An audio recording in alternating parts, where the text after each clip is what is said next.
ボイストレーナーの鶴さんです。皆さんいかがお過ごしでしょうか。今回の動画はですね、SixTONESライフタイム。こちらを見て歌声分析をしていきたいと思います。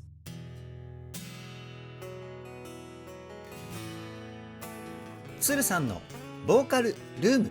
さあ、まずは最初にですね、ストタンの皆様、今回はライフタイムをリクエストしていただき本当ありがとうございます。もうなんでオープニングトークの最初からこんな風に言うかというと、めちゃくちゃいい曲ですね。そして歌声がですね、凄まじすぎました。いつものね、鶴さんのボーカルルームの動画の流れだとちょっと小話を挟んでから歌声分析はこんな感じでしたよみたいな流れになって、じゃあ歌声分析ゴーみたいな感じの流れが普通なんですけど、いや今回はですね、本当にね、お礼を言いたいです。ストタンの皆さんに。なんでもっと早くライフタイムの歌声分析動画を公開しなかったのかっていうふうにですね、後悔すらしてしまうぐらい素晴らしい歌声でした。そしてね、またSixTONESの歌声のですね、魅力をですね、発見してしまったんですよね。そういった部分をどこよりも丁寧に細かくをテーマに歌声分析しておりますので、ぜひ動画の最後までお付き合いよろしくお願いします。そして過去に公開したSixTONESのですね、歌声分析動画とリアクション動画、この中でおすすめをですね、概要欄の方に URL 付きで載せてあります。もう結構SixTONESの分析動画、リアクション動画はですね、公開しているなっていうふうに僕は思ってます。多分ね、10本以上公開してると思ってるんですよね。もし他の曲の歌声分析動画も見てみたいっていう方はですね、ぜひ概要欄の URL チェックしてみてください。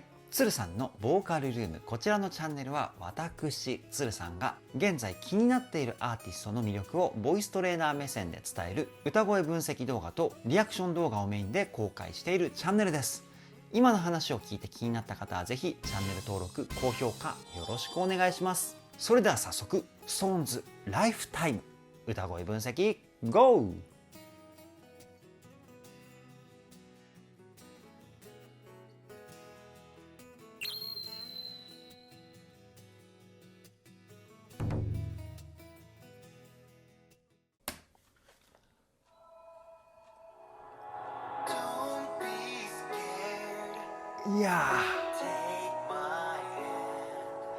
いやー、かっこいい入りですね、これは。ライフタイムの出だしはジェシーさんなんですね。っていうかね、結構SixTONESの楽曲はジェシーさん始まりの曲が多いような気がするんですけど、気のせいですかね。めちゃくちゃかっこいい。で、この光が当たってる神々しさね。これやばいですね。もう一回聞いてみましょう。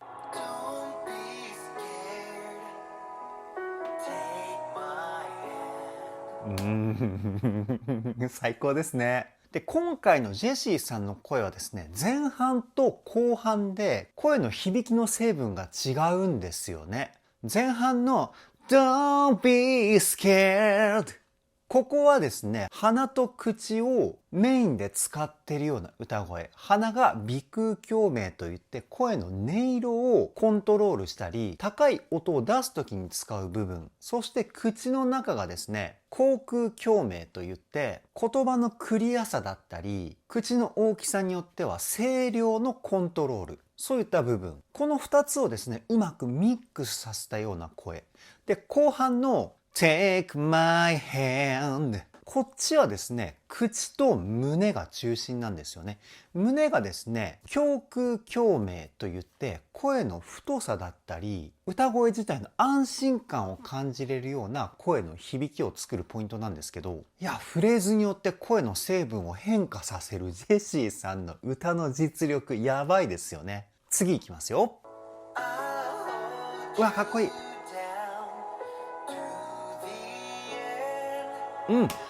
なるほどね。音域によって声の成分を変化させてるっていう感じですね。で、声っていうのは音域が高くなると声質が細くなって低くなると声が太くなるっていう性質があります。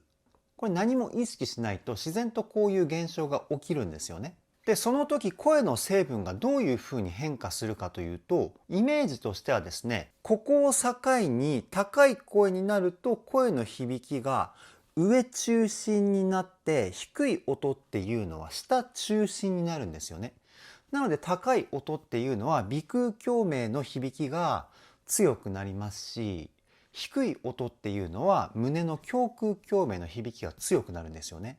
なのでおそらくなんですけど、ジェシーさんは人が本来持っている声の雰囲気をですね、ここで表現したんじゃないかなっていうふうに僕は推測します。素晴らしいですよね。もう一回聞いてみましょう。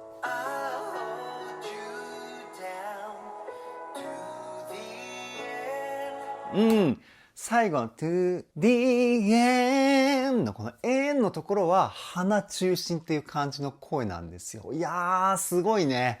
次いきますよ。ほらほら。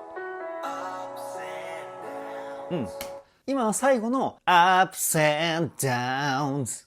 ここのところはですね、あえて口の口腔共鳴の響きを強くして、ちょっとだけこうじりじりとしたような質感の声を表現しているポイントです。もう一回聞いてみましょう。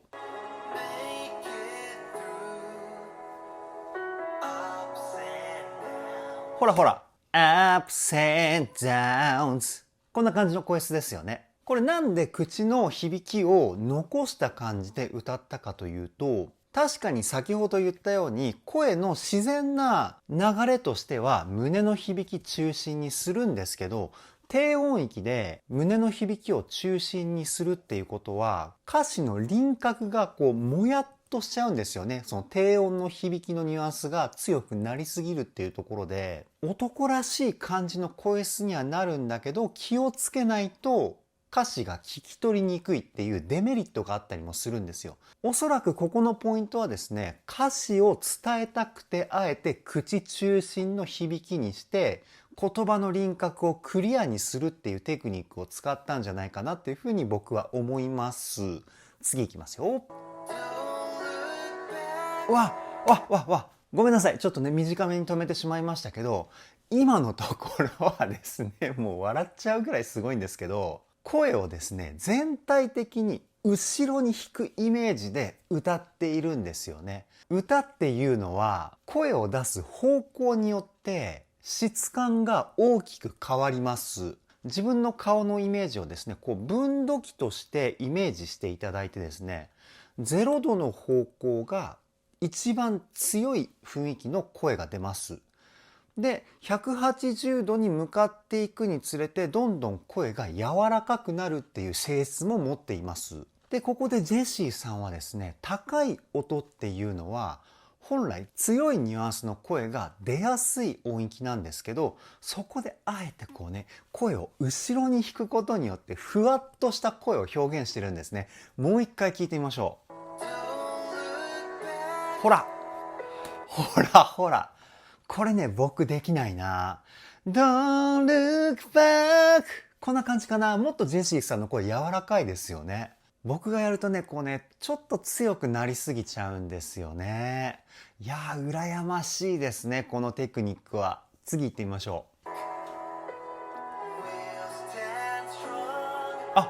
なので、最後の低いところも全部後ろに引いたままですね。前半の高いところの柔らかい雰囲気を残しながら、最後のフレーズまでその雰囲気をキープするっていう歌い方です。もう一回聞いてみましょ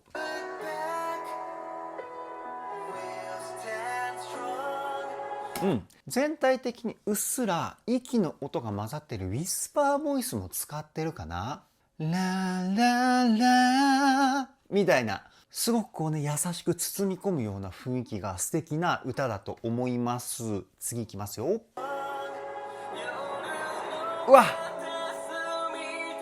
いやー、ここで森本さんの力強い声が来んだね。今の森本さんの声はですね、胸と口が中心の声質の成分で声を出すイメージは前方向。これですね。夜の片隅でみたいな。でのところで裏声にすることによって、その力強さを一瞬にしてこうふわっとね、抜くような歌い方が最高にかっこいいですね。もう一回聞いてみましょう。ほらほらほら、やばいねこれね。めちゃくちゃかっこいい。次いきますよ。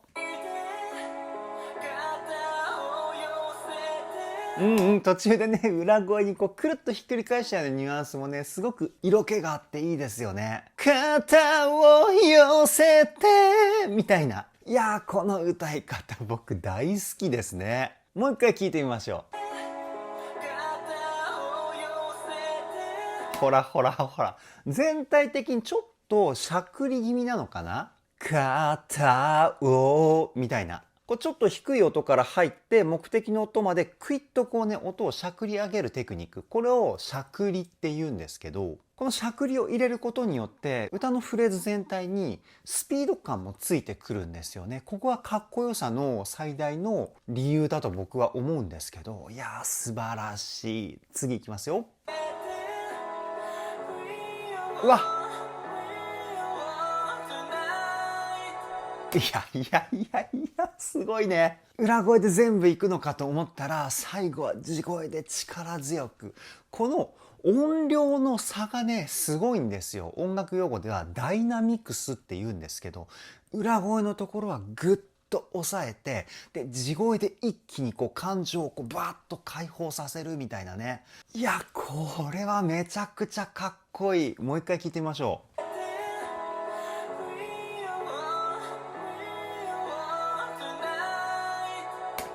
ごめんなさい。ちょっと違ってましたね。We alone でしたね。alone のところは地声に戻していたのか。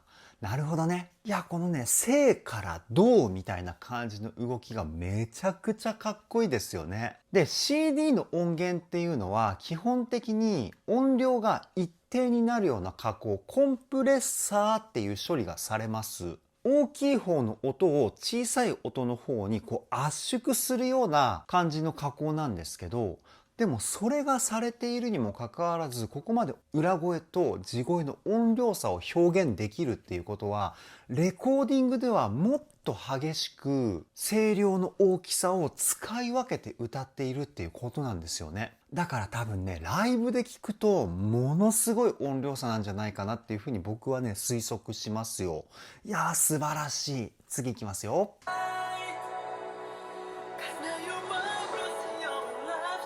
うわ、ここで京本さんか。やばいね。で、京本さんの歌声はですね、今回はっていう言い方をします。鼻が中心なんですよね。鼻腔共鳴。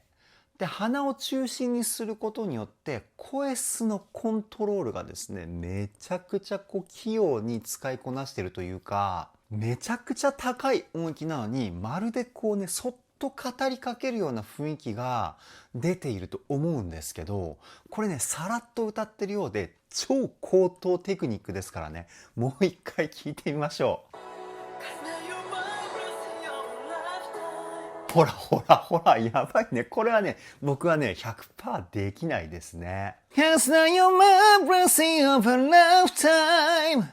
いやー、難しいですね、やっぱりね。素晴らしすぎますよね。もう一回聞いてみましょう。で、さっき鼻中心って言ったんですけど、口の奥、喉側ですね。喉側の空間も広く使ってるような声質かなっていうふうに思いました。ちょっとだけクラシックの要素が入っているというかね、あーみたいな、こうガッとね広げて、おーみたいな感じの声ではないんですけど、ほんの少しだけクラシックの要素を入れた素晴らしい声の出し方ですね。次いきますよ。英語の発音もいいしね。hard time のところ。R の発音がめちゃくちゃ綺麗でしたよね。で、京本さんも全体的にウィスパーボイス入ってるかな。この音域でウィスパー使うってね、めちゃくちゃ難しいと思うんですけど、もう一回聞いてみましょう。超えてくのあたりが、ちょっと息の音混ざってますよね。君と声ぐらいまでは、ウィスパー入ってないんですよ。で、その後からウィスパーボイスが入ってるんですよね。で、ここで、ちょっと細かい話になってしまって申し訳ないんですけど、地声とウィスパーボイスの中間で息継ぎ、歌ではブレスって言うんですけど、ブレスを入れればウィスパーに切り替えるっていうのはそんなに難しくないんですけど、ここでポイントになってるのは、ブレスを入れずに一息で歌ってるフレーズの中で地声とウィスパーボイスが存在しているっていうところ。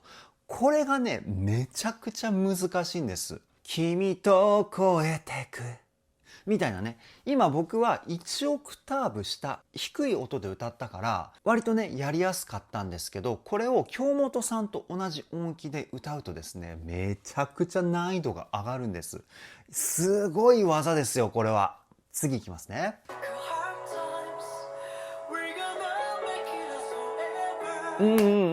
ここは地声を強めに出してるこうね、感情を歌声に 100% 乗せますみたいな感じのポイントですよね。鼻と口を中心っていうのは変わらずっていう感じなんですけど、今のポイントはですね、少しだけ鼻の成分を下げて胸の成分を増やしたんですよ。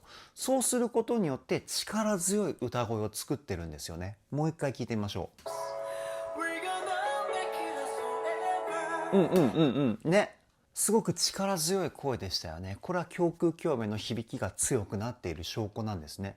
で、先ほど言った声の方向っていうのは柔らかい時とさほど変えてないんですよね。なので厳密に言うと、ここのポイントはですね、声質が力強くなったというよりは、声量がアップしたことによっての力強さを表現しているっていう歌い方なんですよ。これ似てるようで結構違うんですよね。もちろん声質で力強い声を表現するっていうのもこうグッとくるものがありますけど、やっぱりこうね、人間の本能的な部分に訴えかけるには声量で感情を表現するっていうのもすごく大事なんですよ。むしろ音量の差で感情を表現した方が伝わるパターンは僕はね、多いと思います。なんせ声本来の表現方法ですからね。で、今京本さんの歌ってる時にこういう話しましたけど、実は SixTONES ってみんなこの声の音量で感情を表現するっていう、テクニックって言っていいのかな、これは。またね、テクニックとは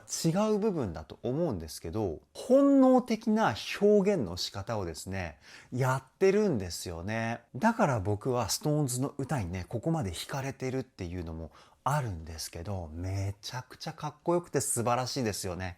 次いきますよ。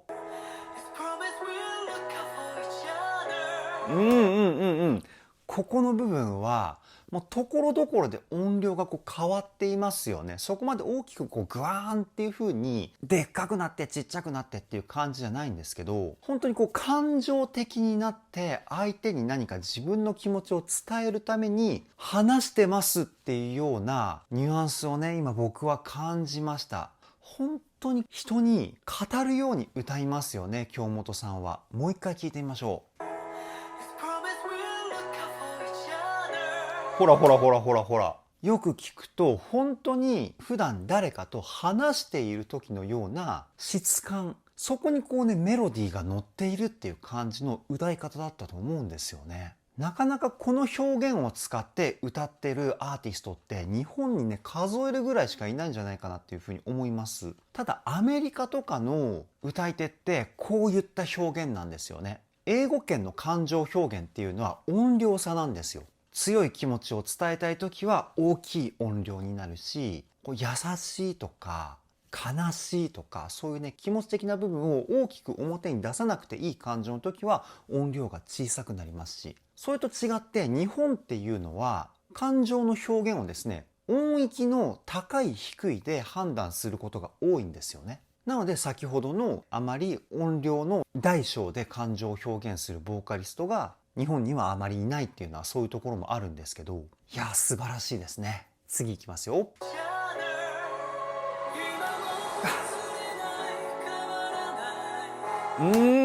松村さんの美しい歌声、なんかね、久々に聞いた気がします。僕は最近のね、松村さんの声はすごくこう激しい声とかビリビリしたね、シャウトボイスとかを使っているシーンが多かったんですけど、そうそう、このね、綺麗な声ね、僕ね、憧れなんですよね。おそらく、裏声をメインで使ったミックスボイスだと思うんですよね。今も忘れない、変わらない。いや、難しいですね。僕のはね、まだ地声の成分が足りなくて、裏声っていう雰囲気がしてしまうんですけど、松村さんの声はね、本当に綺麗で素晴らしいですね。で、僕の今の声がどう変われば松村さんの声みたいになるかっていうと、もっと胸の響きを足してですね、で、頭を響かせる声、ヘッドボイスっていう成分をもっとプラスしてあげるんですよ。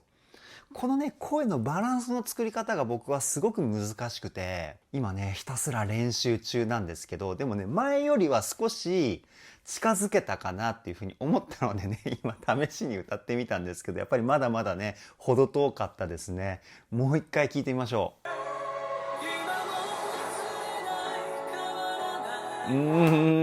声が綺麗にもかかわらず、そこにね、あえて感情を乗せていないんですよね。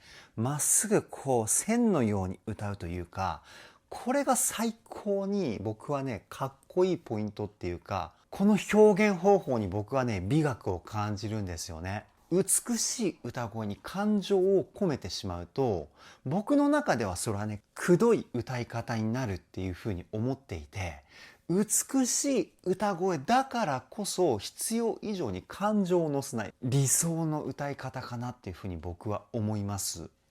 次いきますよ。ほらほら、めちゃくちゃ綺麗ですよね。もうね、松村さんの歌い方はね、さっき僕ね、言いましたけど、やっぱりね、こう美学がある歌い方かなっていうふうに思うんですよね。メモリー。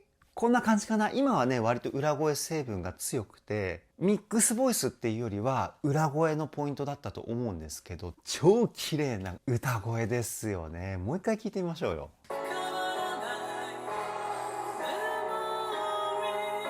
ほらほらほら。うわ、最高ですね。いや、美しい歌声と激しい歌声をね、使いこなす松村さんの歌のスキル、やばいですよね。次いきますよ。いいね。うわ、最後の締めがね、こうね、フェードアウトしていくような、こうね、雰囲気が最高ですね。いやー、もう一回聞いてみましょう。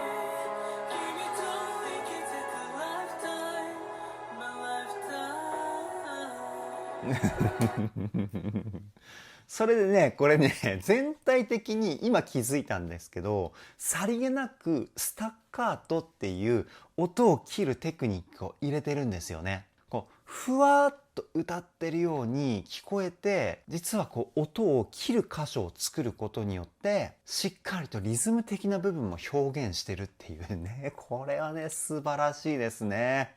次いきますよ。うわ、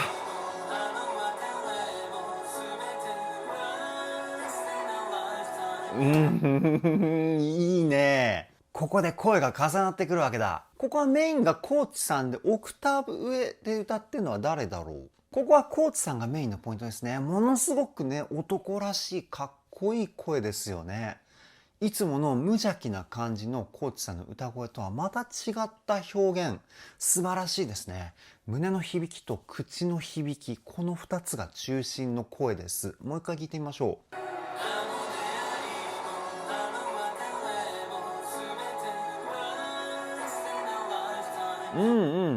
で、全体的にですね、こう、一つ一つの音を丁寧に歌っているからこそ、この男らしい声なんだけど、すごくこう上品な質感。こういった歌に仕上がってますよね。また新しいコーチさんの歌い方の魅力を見つけてしまいました、僕は。次いきますよ。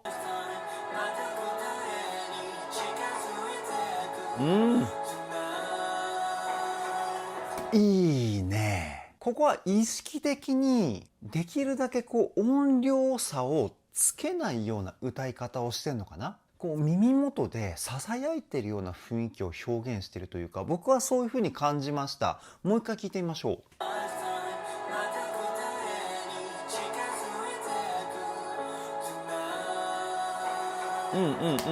なんか低い方の音の声量に高い方の声量を合わせているような雰囲気をね、僕は感じたんですけど、こうできるだけ一定の音量で歌うことによって、先ほども言った耳元で囁いていて、なおかつこう物悲しいような雰囲気も出てくるというかね、この雰囲気たまらないですね。次いきますよ。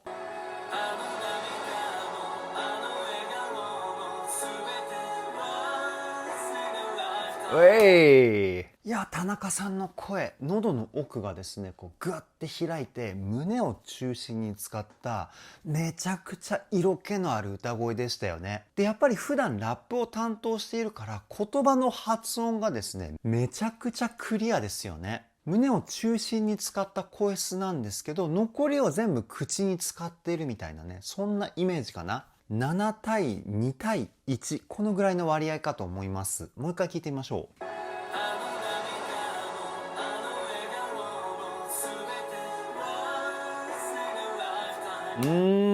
この声もね、初めて聞いたかな。普段ね、田中さんはラップをメインで担当しているので、田中さんがね、こうメロディーを歌ってるシーンっていうのは僕はね、数えるぐらいしかまだ聞けていないんですけど、その中でもね、この声はね、めちゃくちゃセクシーですね。素晴らしい。次いきますよ。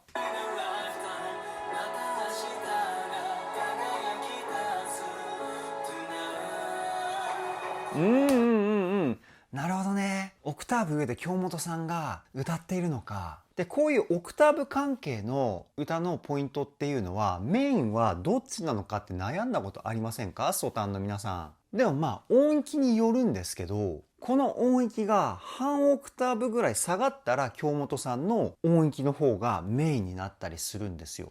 どこで判断するんだっていう感じなんですけど、一番聞きやすい音域がですね、メロディーのメインだっていうふうに思っていただいて大丈夫です。あとは音量がどっちが大きいかっていうところもポイントかな。今のは田中さんの音域の方が耳にこうスッと自然と入ってくるような音域を使っていて、なおかつ音量も田中さんの方が大きかったので、ここはね、田中さんがメインのパートだっていうふうに僕は思います。もう一回聞いてみましょう。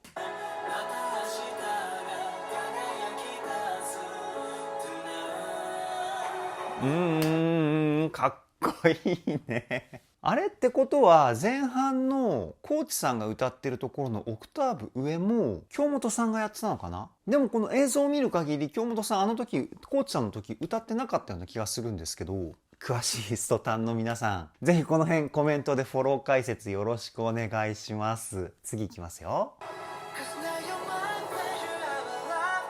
うわ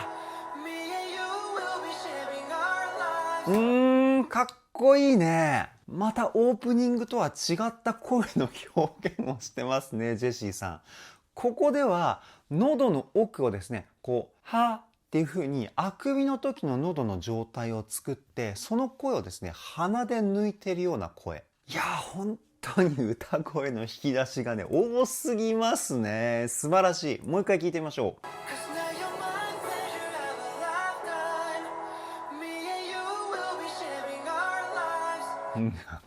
思わずね、こうね、無心で聞いてしまいましたよ。素晴らしすぎて。で、ここのポイントはですね、全体的にミックスボイスっていう地声と裏声の中間の歌声、それプラスウィスパーボイスっていうダブルテクニックで歌ってるポイントですね。で、声の出し方も少し特殊、特殊っていうわけではないんですけど、一癖つけたような声の使い方。いや、本当にね、素晴らしいです。次いきますよ。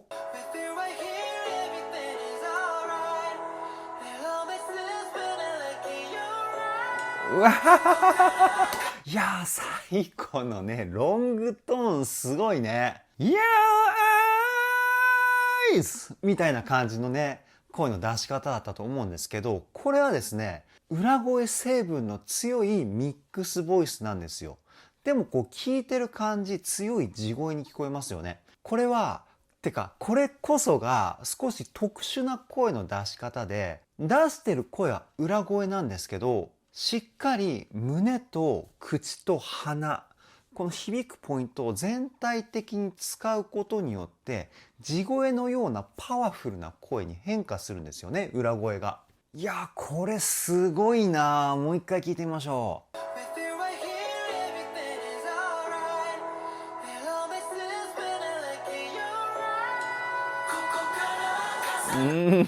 素晴らしい声だね。胸、口、鼻、この3つをフルで使ったプラス後頭部を響かせるスーパーヘッドボイスっていう声の成分もですね、歌声にこう混ざっていますよね。本当に体全体を使って気持ちを 100% 歌声に乗せたポイントだというふうに僕は思います。次いきますよ。うわ、かっこいい。かっこいいね。いや、バラードなんだけどパワフルに歌うっていうバラード、日本ではあまりねこう聞くこともできないタイプのバラードだっていうふうに思うんですよ。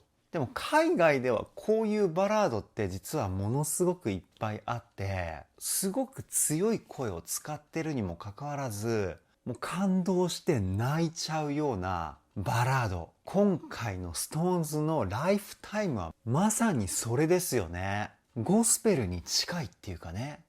後半は特に。もう一回サビの頭から聞いてみましょうかね。誰これライフタイムって歌ってる人。すごく美味しいフレーズを歌ってるなっていう風に思って、こう従来のねメロディーが流れてる上でこうねフェイクっぽい感じで歌ってるポイント、僕ねこういうの大好きですね。次いきますよ。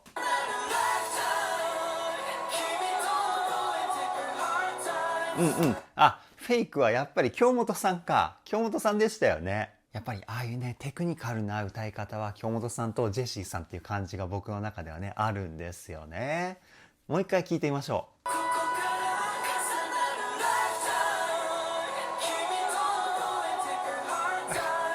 かっこいい。続けてね思わず聞きたくなったんでサビの頭からね流して聞いてみましたけど、超かっこいいですね。僕はねもともとコーラスグループでプロ活動してて、まあねこれね何回も言ってるんでもう聞いたよって思う方もいるかもしれないんですけど、やっぱりコーラスグループをやっているとこういったゴスペルみたいなアレンジの曲っていうのも練習したりするんですよね。でライブによってはリクエストがあって、この曲を歌ってくださいみたいなねお話いただいて、そのリクエスト曲がゴスペルチックな楽曲だったりとか、そういうパターンもありましたし、そういうところをきっかけにね僕はねそういうゴスペルとかも好きになったんですけど、いや最高にかっこいい。次いきますよ。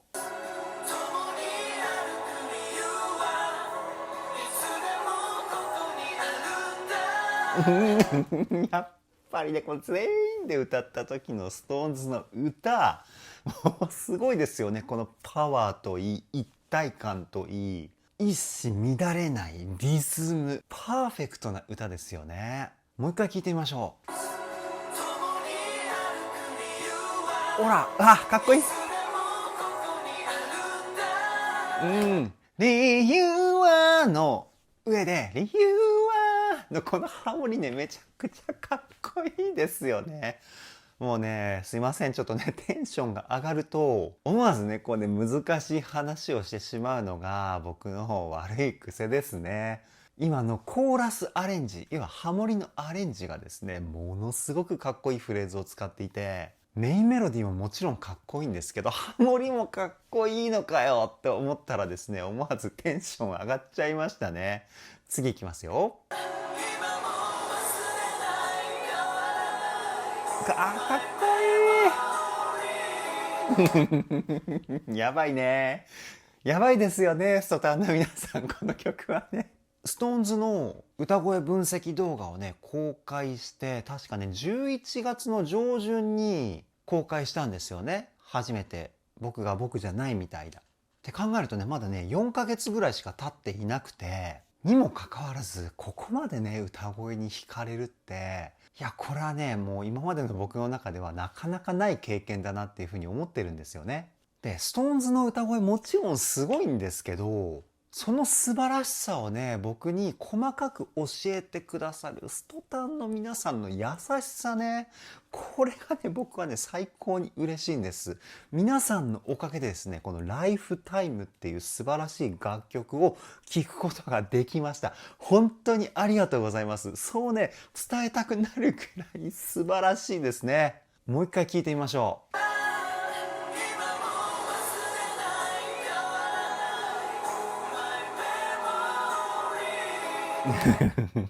このね、バックで京本さんがフェイク歌ってるでしょ。で、最後のメモリーのところ、ここもね、三声和音って言ってメインメロディーがいて、あとハモリがね、2種類入ってるんですよね。3つの声でハモってることを三声ハーモニーって言ったりするんですけど、で、ハモリっていうのは人数が多くなればなるほど、やっぱりこのハモリの成分がどんどん増幅していって壮大さが出てくるんですよね。で、この部分ってものすごく神々しくて壮大じゃないですか。もうそういうね、コーラスアレンジが大きく関わっているっていうふうに僕は思っているんですけど、で、しかもね、教会で歌ってるっていうこのシチュエーションもすごいですよね。たまんないですね。次いきますよ。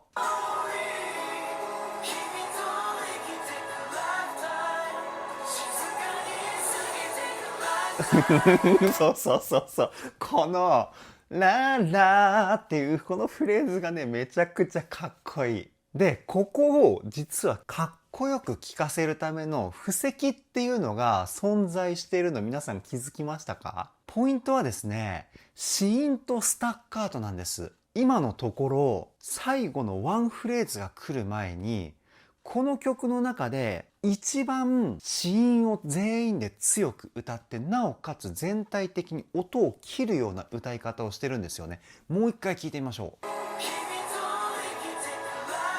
ほらほら。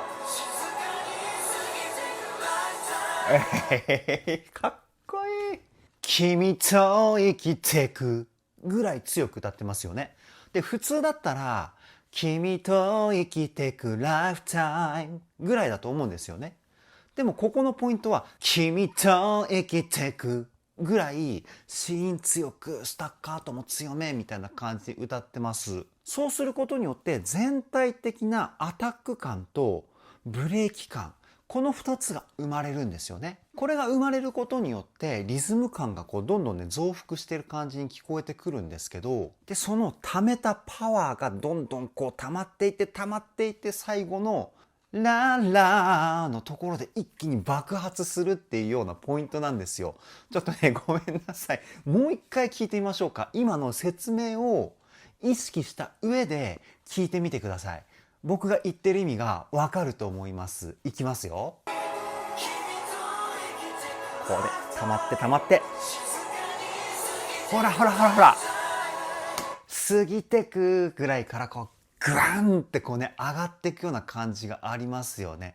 これ前の子音の強さとスタッカートでしっかりパワーを貯めて、一気に解放したっていう感じのフレージングなんですよね。かっこいい。いやー、ごめんなさいね。本当にちょっとね、難しくてね、何言ってっかわかんないよ、つるさんって思っちゃったらごめんなさいね。僕のボーカリスト魂に火がついてしまうぐらい素晴らしい楽曲ですね。次いきますよ。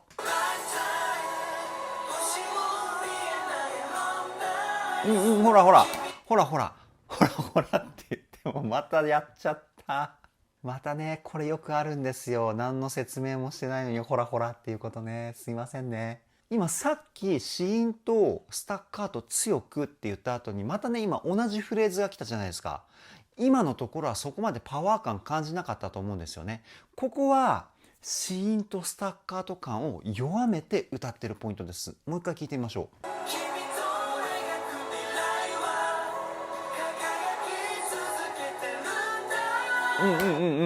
最後またね、盛り上がりましたけど。ダンスタダンスタダダンカーみたいな感じのリズムに対してこうね、乗っているっていうぐらいのリズムの乗りはありましたけど、先ほどほど強くは表現していないですよね。一個山場が終わって、少し盛り下げたんだけど、またね、後半盛り上がってきましたよね、ぐわっと。いや、このね、リズムのノリのアップダウンも最高に楽しいですね。次いきますよ。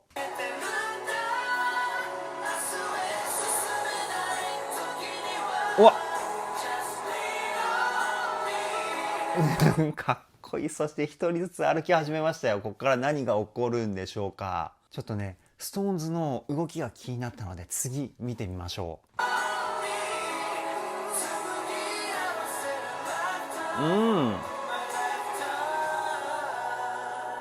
何ジェシーさんが一人残ってまた最後締めのフレーズを歌うっていうことかな。なんかそんな気がする。次いきますよ。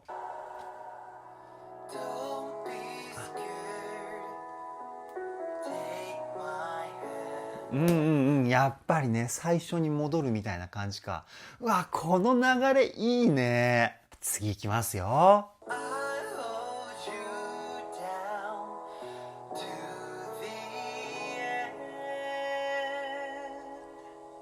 いやー、最高ですね。めちゃくちゃ感動しました。以上、SixTONESライフタイム歌声分析はここで終了です。いや、たまらないですね。これは本当にね、多くのストタンの方がですね、この曲の歌声分析をリクエストしてくださった理由がですね、ものすごくよくわかりました。やっぱりね、個人的には歌を前面に押すんだったら、SixTONESはこういったゴスペルみたいな感じの楽曲が一番SixTONESの魅力を前面に出せるんじゃないかなっていうふうに思うんですよね。で、ノリのいい曲だったらやっぱりね、ゴリゴリなロック系とか、まあでもね、そういう風に自分たちの魅力の色をいろんな形で表現するっていうのもSixTONESのね、良さなので、一概にね、こういうゴスペルがいいとかロックがいいっていう風に言えないっていうのも、まあ正直な僕の気持ちなんですけど、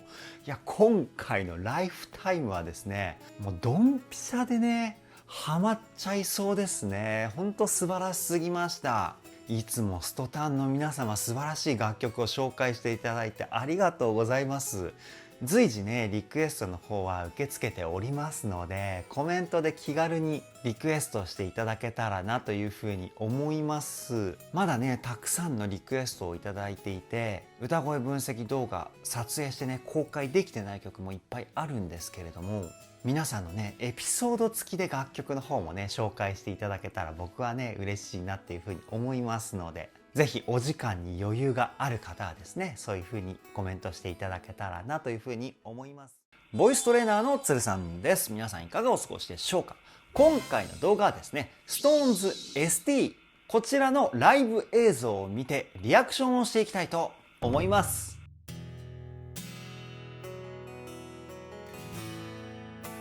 鶴さんのボーカルルーム。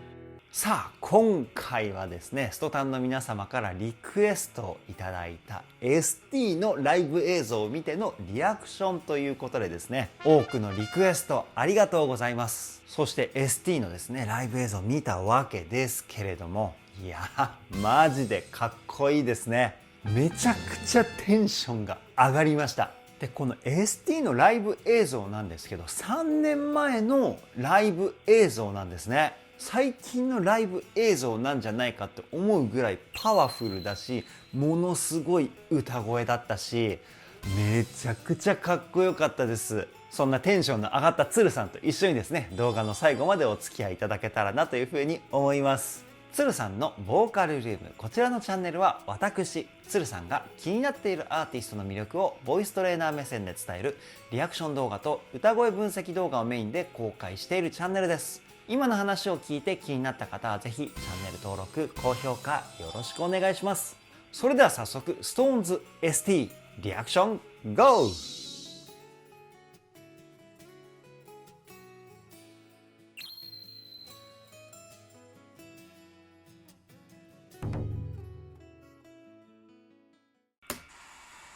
わー、かっこいい。わー、いいね。入りがいい。うわ、おいおいおい。おいおいおい。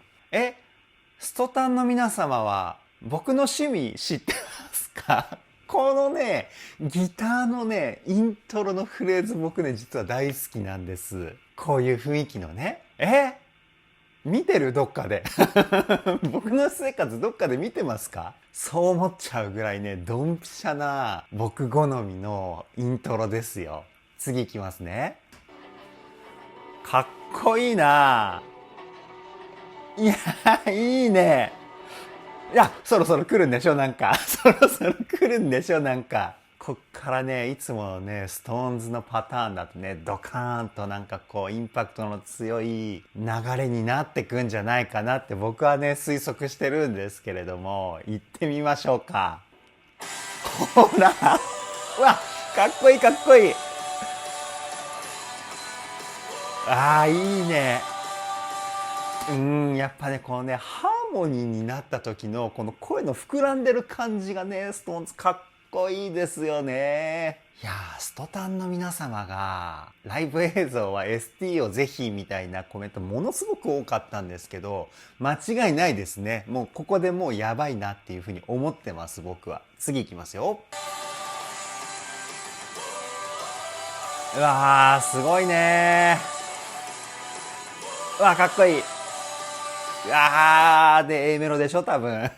もうなんかね、ごめんなさいね、音楽やってると小節数って言って、それで大体こっからこうセクションが変わるんですよっていうのがわかるんですよ。もうネタバレしちゃってますけど、大体音楽って4の倍数、これがですねキーポイントになっていて、ワンツースリーフォー、ワンツースリーフォーみたいなカウントを取るじゃないですか。このワンツースリーフォー一つで一小節っていう言い方するんです。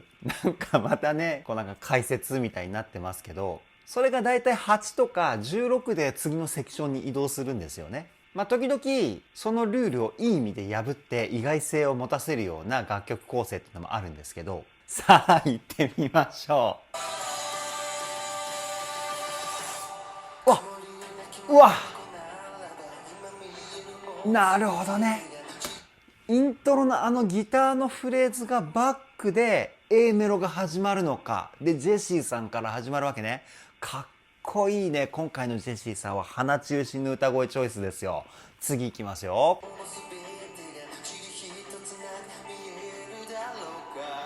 あ、いいね。喉の奥がね、しっかり開いた男らしいかっこいい声。次誰来るんだろう。楽しみ。いきますよ。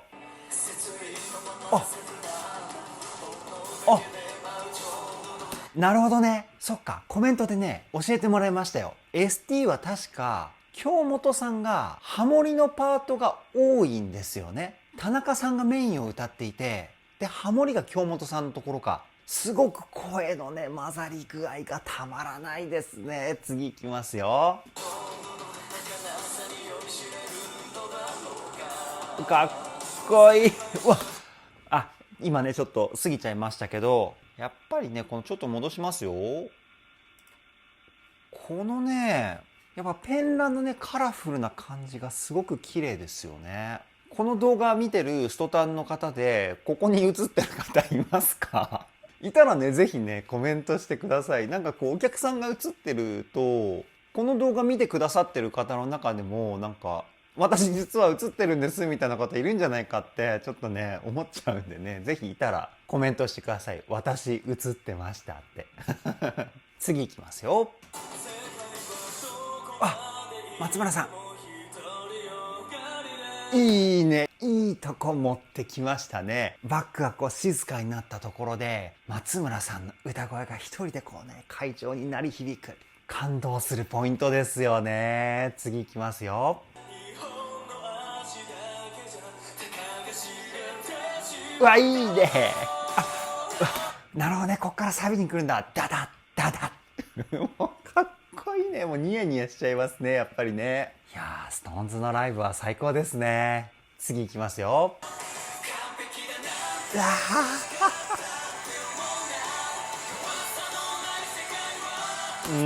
かっこいいね、サビ。やっぱりね、ストーンズが全員でこうね、ユニゾンで歌った時の声の音圧、まずこれかっこいいでしょ。で、バックのサウンドもこうね、アタック感がこうガンガン前に出るような音の作り方をしているので、もう最高にかっこいいポイントですよね。次いきますよ。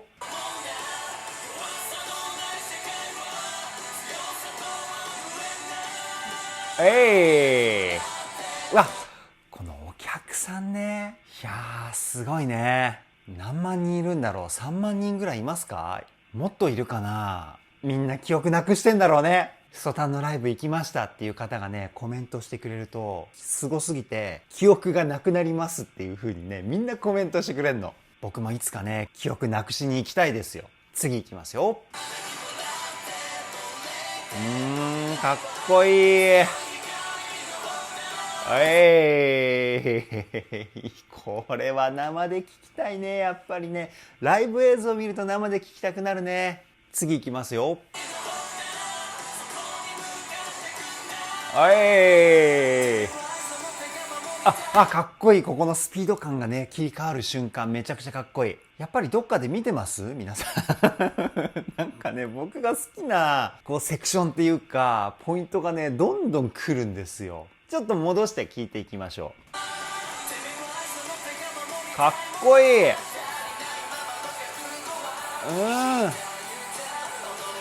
これはね、かっこいいね。なんかライブのパワー感のかっこよさだったり、フレーズのかっこよさ、そしてリズム的なかっこよさ、全部のかっこよさが込められてる楽曲、それが ST なのかなっていうふうに思っちゃいます。いやー、リクエストありがとうございます。次いきますよ。いいね。本当はね、ごめんなさいね、止めたくないんですよ。本当はね、流し全部一気見したいんですけれども、僕がね、その時に感じた感情を皆さんにこう止めて伝えないと、何言ってるかわからなくなっちゃうじゃないですか、僕が。だからね、こう、しぶしぶ止めちゃってるっていうことをね、ご理解いただけたらなっていうふうに思うんですけど、かっこいい。もうね、この一言が言いたいためだけに今止めたんです。それぐらいね、伝えたい。このかっこいいって思ってるよっていうことを。いやー、やばいですね。次いきますよ。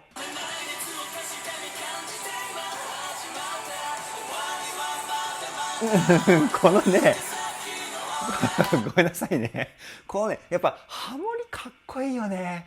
ハモリがね、素晴らしいんですよ。僕ね、もともとコーラスグループでプロ活動をしてたっていう経験もあって、やっぱハモリって聞いちゃうんですよ、人より。そういう性格もあるんですけど、こうハモリになった瞬間の歌声のこう解放された感じっていうか、こう広がっていく感じがね、すごくかっこいいんですよ、ストーンズは。いやー、たまらないですね。それと画面の右上の方に、歌詞が出てんのか、これミュージックビデオと一緒に流したとか、そういうことかな。なんかスクリーンにこうね、歌詞らしきものがこう見えてるんですけど、これもね、何なんだろう。ぜひね、知ってるストタンの方、コメントで教えてください。次いきますよ。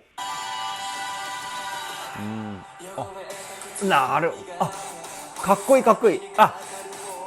なるほどね。ここは森本さん、コーチさんみたいな流れなんだ。次誰が来るんだろう。楽しみですね。いきますよ。誰だ？なるほど。二人で歌ったんだ。なるほどね。もうね、歌のね、バリエーションも豊富すぎ。ストーンズ。次いきますよ。田中さんだ。誰ハモってんの？今のところはメインが松村さんで、上ハモリが田中さん。逆かな？どうだろう。森本さんとコーチさんのところはソロで歌ってユニゾンで、次の今のポイントはもう最初からハモってますよね。もう本当にね、次から次へと嬉しいことをやってくれるじゃないですか、ストーンズは。次いきますよ。なるほど。田中さんと松村さんがユニゾンで歌ってるところの上で京本さんがハモってたわけか。なるほどね。いや、どんどんいろんな表現出てきますね。次いきますよ。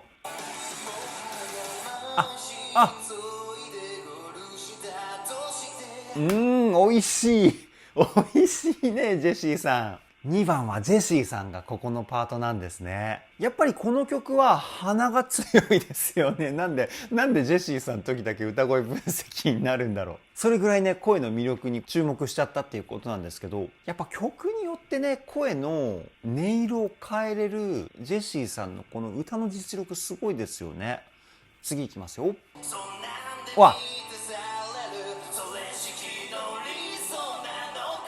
うわー、すごい声ですね。やっぱジェシーさんって言ったら変化自在の声質と、あとこのシャウトボイスかなっていうふうに僕思います。で、そのジェシーさんのシャウトボイスにまたね、京本さんが上ハモリ。本当京本さんハモリに徹してますね、今回。次いきますよ。来た来た来たよー。このサビの入りのね、爆発力がね、たまらないんですよね。もう来たーって思っちゃいますもんね。次いきますよ。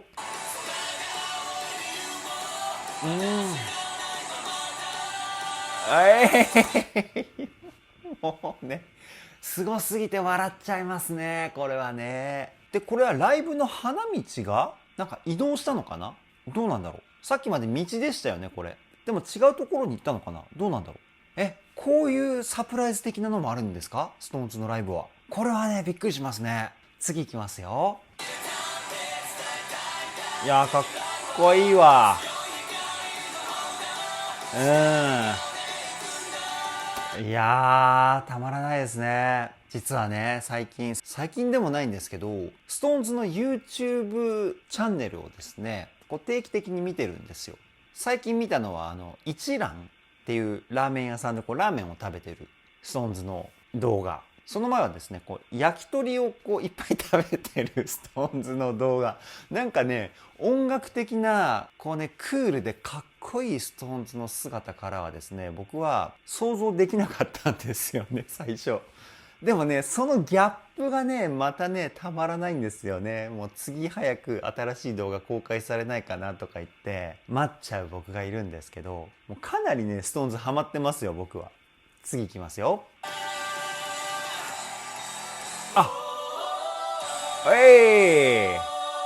なるほど。もう最初のウォーオーに戻るわけね。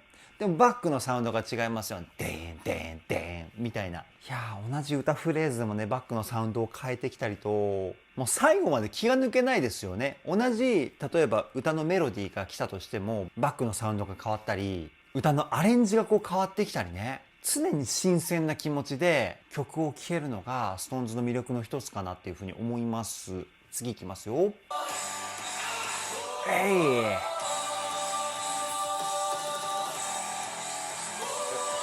なるほどね。ここで、あれか。皆さん、こうやってんでしょ多分。おーってやってんでしょ。いいなぁ。僕も絶対行くからね。次行きますよ。こうやってんのか。なるほどね。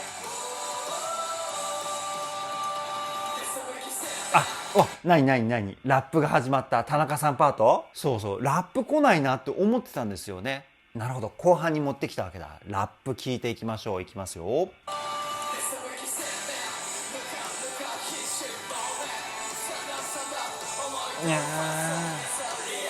やっぱかっこいいね。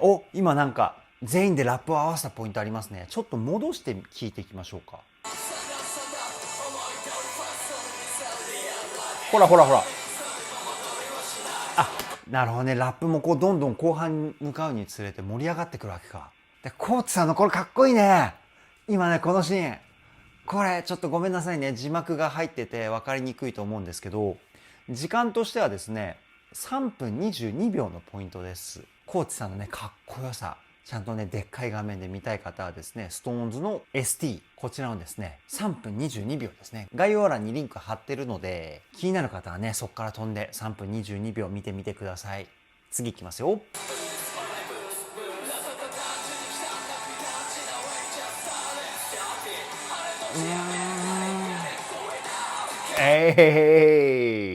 赤っぽい照明もね、すごくね、ミステリアスでかっこいいですよね。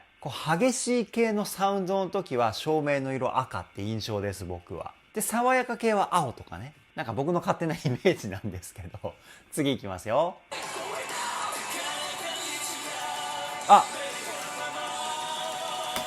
京本さんが、これメインですよね。この曲始まって初のメインメロディーじゃないですか？本当に、ほとんどのパートをハモリに徹してるんですね。珍しくないですか？そういうのも。ものすごくレアですね。次いきますよ。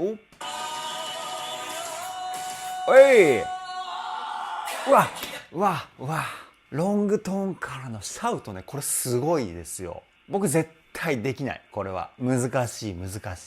どうやってやってるんだろうっていう感じですもん。だってまあ歌をね専門にこう勉強している身としてはこんな発言してはいけないんですけど、ほら難しい難しいいやすごいね、みんなうまい、みんなねやっぱりね声がすごいですよね。次いきますよ。かっこいいね。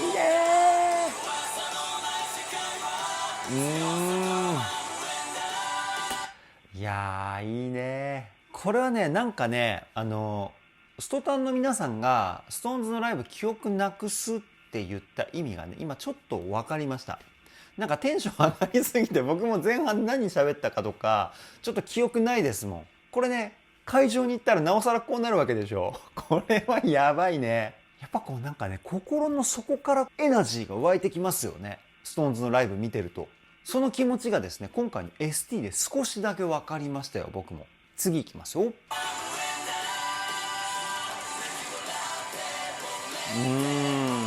わあかっこいい照明。おい、なるほどね、今一瞬ちらっと見えました。ステージ上でパフォーマンスしてるストーンズの映像の下に歌詞が出てんのか。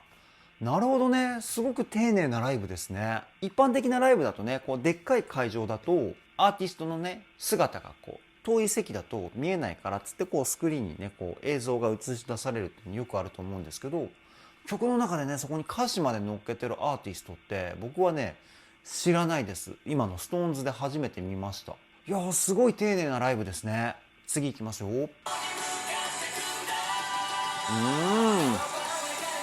ここ好き、ここ好き、ここ好きです。ここ好きです。急にねこうリズムがこうねスッとこうね進んでいくようなこう爽やかな雰囲気というか、多分ね同じように思ってる方いると思うんですよね。ここいいですよね。次いきますよ。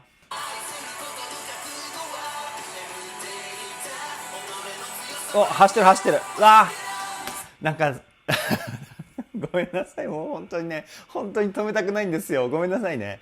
曲中走ってる姿ってめちゃくちゃかっこよくないですか。僕もともとビーズが好きで音楽始めたんですけど、ビーズのライブビデオでこう曲が始まった瞬間にビーズの稲葉さんと松本さんがですねこう両サイドにバーって走っていくシーンがあるんですよ。それがねかっこいいなって思ってからライブ中走るっていう姿はですねかっこいいなって思うようになって、今がねまさにそれでしたね。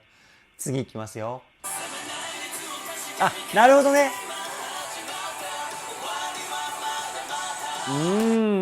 そういうことね。こう離れていたメンバーが同じ場所にこうね集まったシーンなんですね。やっぱりね6人揃うと圧巻ですよね。ものすごくこう存在感が大きくなるというか、もう一つのね大きな輝き、ストーンズって感じですよね。次いきますよ。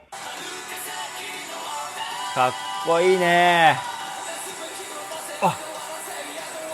なるほどね、こっからシャウトでの田中さんのラップなんだ。いや最後までね激しさをこう貫く楽曲なんですね。続きいきましょう。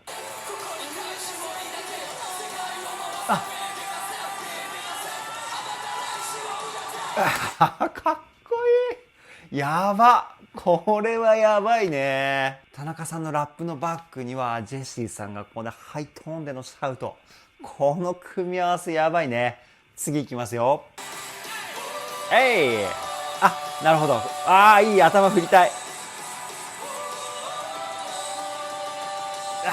いいね、頭振りたくなりますよね。頭振ってる人頭振ってる人います？このライブ見に行った方でこのシーンでいたらね教えてくださいね。じゃあ続きいきますよ。もうここで、なるほど。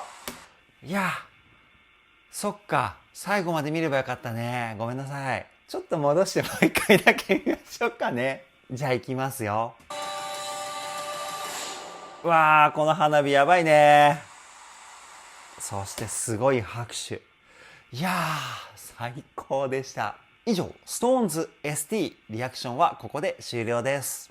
いやー最高すぎましたね。さっきも言いましたけど、いやー、ストタンの皆様のおすすめはですね、本当に毎回素晴らしいですよ。やっぱりライブ映像を見るときは歌声分析ではなくリアクションにして大正解ですね。僕ね、めちゃくちゃ楽しいですし、心の底から湧き出た感情をですね、皆さんに伝えることができてるなっていう風な実感があるんですよ。なのでこの動画内で話してる言葉に嘘偽り一個もないですからね、めちゃくちゃ楽しかったし、超かっこいいですね、ストーンズ。なんかこうなってくると歌声分析に戻れないような気もしてきて、ちょっとねその部分が怖いんですけど、でもまだね皆様からいただいたリクエストで歌声分析動画公開できてない楽曲もありますから、順次動画公開していこうと思いますので、ストタンの皆様今後ともぜひよろしくお願いします。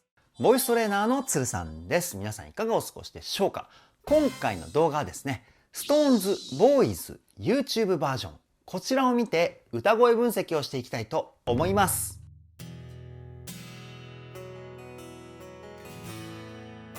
つるさんのボーカルルーム。さあさあ、ストタンの皆様、SixTONESの歌声分析の公開がですね、遅くなってしまい大変申し訳ございません。そして告知では SixTONESの私、こちらを先に公開する予定だったんですけれども、SixTONESの公式 YouTube チャンネルより最新曲 Boys が公開されたわけじゃないですか。すいません、僕こちら非常に気になってしまい、私の前にですね、Boys こちらの歌声分析動画を公開してしまいました。ただやっぱりね、新しい楽曲を公開するたびに進化した SixTONES の歌声を披露してくれるっていうところでめちゃくちゃ気になって今回歌声分析をしたわけですけれども、いや今回も素晴らしかったですね。ソロで歌うところは個人の魅力を 120% 発揮していますし、全員で歌っているところはですね、以前よりもパワーアップしたんじゃないかなっていう箇所も僕は発見しました。いやもうテンション上がりすぎて汗かいちゃいましたよ。そんな感じでですね、どこよりも丁寧にそして細かくをテーマに歌声分析をしておりますので、ぜひ動画の最後までお付き合いよろしくお願いします。そして今後の SixTONES の歌声分析動画についてなんですけれども、メンバー一人一人に注目した歌声分析動画も公開しようかなというふうに思ってます。今企画している内容としては、デビュー当時から現在までの歌声の進化分析動画とかね、あとはボイストレーナーつるさんが抜粋するこのメンバーのすごいところ5選とか、そういった感じの動画もですね今後公開していきたいと思いますので、楽しみにしていただけたらなというふうに思います。つるさんのボーカルルーム、こちらのチャンネルは私つるさんが気になっているアーティストの魅力をボイストレーナー目線で伝えるリアクション動画と歌声分析動画をメインで公開しているチャンネルです。今の話を聞いて気になった方はぜひチャンネル登録高評価よろしくお願いします。それでは早速 SixTONES Boys YouTube バージョン歌声分析 GO!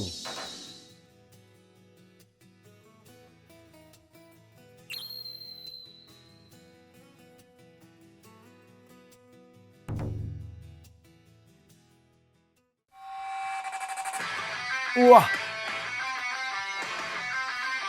やば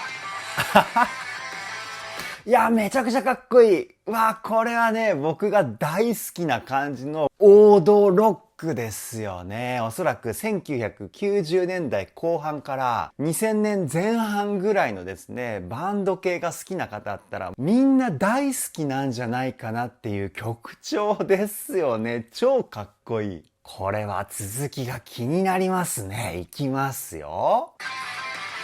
うわいいなうわかっこいい。僕も昔はですねロックが大好きでバンドを組んでいたぐらいなので、もうほんとこういう曲大好きで、ジェシーさんさすがですよね。やっぱり曲調によって最大限かっこよさが伝わる歌い方を毎回チョイスしてるんですよね。で、今回はですね、胸の響き、胸腔共鳴、こちらの声の響きが非常に強いです。胸の響きっていうのは声の太さだったり、男性だったら男らしくてかっこいい、こういった魅力が出る声の響きを作るポイントなんですけど、めちゃくちゃロックに合うかっこいい声ですよね。もう一回聞いてみましょう。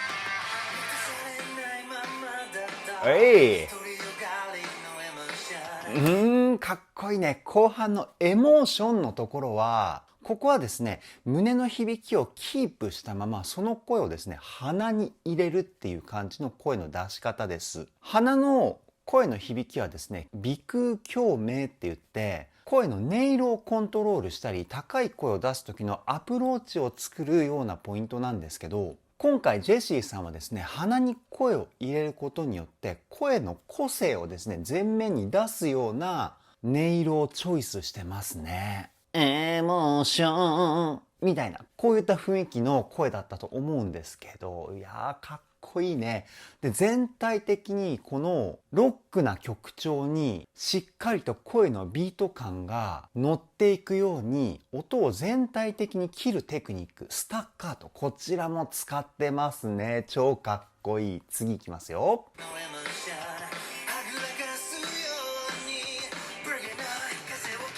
うわやば。超やばいですね。で、全体的に今のポイントはですね、声がビリビリしたような質感を表現するシャウトボイスっていうテクニックも使ってます。ここにある仮声帯っていう器官、咳払いをするときに誰でも動いてビリビリしたようなね、音を出すことができるポイントなんですけど、こちらを使いながら歌う。これがですね、シャウトボイスの声の出し方なんですけど、超かっこいいですよね。めちゃくちゃロックに合う。もう一回聞いてみましょう。ほら、英語のポイントのところでシャウトボイス使ってましたよね。で、全体的にですね、口を大きめに開いてレコーディングしたんじゃないかなっていうふうに僕は推測します。口を大きく開けることによって言葉の雰囲気だったりがすごくスッキリして聞こえますんで、おそらく口をね、いつもより大きく開けてレコーディングしたんじゃないかな。次いきますよ。わかっこいいね。ジェシーさんのポイントはどちらかといったら強いイメージだったり、情熱的な感情をですね、ぶつけるっていう風なポイントだったと思うんですけど、森本さんのこのポイントはですね、すごくクールなイメージっていうかね、さらっと歌ってる感じがめちゃくちゃかっこいいですよね。もう一回聞いてみましょう。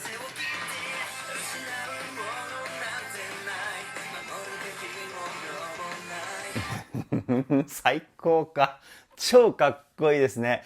さらっと歌ってるんですけど、でもやっぱりね、声が曲に乗るように、ところどころでしっかりとね、音を切ってビート感出してるんですよね。で、森本さんもですね、ここの部分の声の出し方は、胸の響きと鼻の響き、この2つが中心になってます。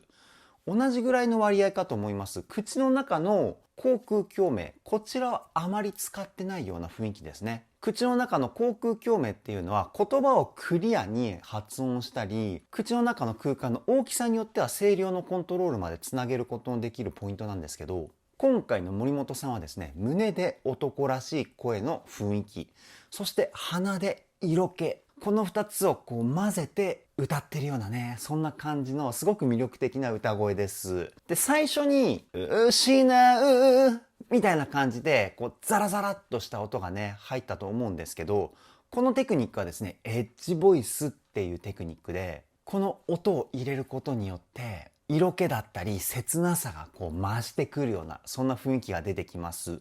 このエッジボイスの音もですね、先ほど説明したシャウトボイスと一緒でですね、ここにある仮声帯、この部分を使って音を出すようなテクニックです。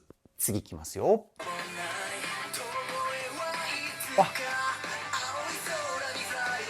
いいね、コーチさんの歌声。今回もね、僕のコーチさんの歌声の中では大好きな、あどけなさが前面に出ているような歌声をチョイスして歌ってますよね。で、コーチさんの声の出し方はですね、口の中の口腔共鳴と鼻の中の鼻腔共鳴、この2つが中心かなっていうふうに思います。で、少しだけ声を支える程度に胸の胸腔共鳴を使ってる。こんな感じのバランスかな。で、声を出す方向のイメージ。こちらも結構歌う上では重要になってくるんですけど、前方向にですね、声を飛ばすようなイメージで歌ってると思います。声を出すイメージっていうのは前方向だと強い雰囲気が出ますし、後ろ方向だと柔らかいような声質になるんですけど、声を出す方向のイメージでこのロックな曲調に歌の雰囲気を合わせている、そんな感じがしますね。もう一回聞いてみましょう。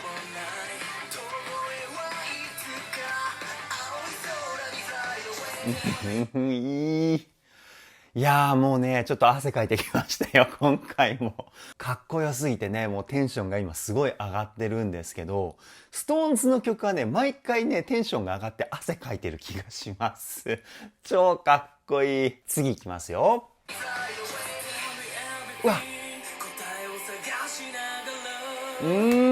ここで松村さんの歌声なんですね。こう曲調が静かになったタイミングで松村さんの美しい歌声、もうバッチリですよね。で、松村さんの歌声はですね、毎回説明してると思うんですけど、地声と裏声の中間の声っていう風に言われているミックスボイスっていうテクニックを使ってます。で、松村さんの歌い方の特徴としては、激しいポイントでは地声に歌声の比重が向いて、こう今みたいな静かなポイントだったり、柔らかい雰囲気がするポイントでは、裏声の方に声の比重が向くっていう感じの歌い方です。いずれにしろ先ほど言ったミックスボイスっていうテクニックを使った歌い手だっていうふうに思うんですけど、曲の雰囲気によって地声の比重を増やしたり裏声の比重を増やしたり、これね、言葉で言うのはめちゃくちゃ簡単なんですけど、僕には難しすぎてできないテクニックなんですよ。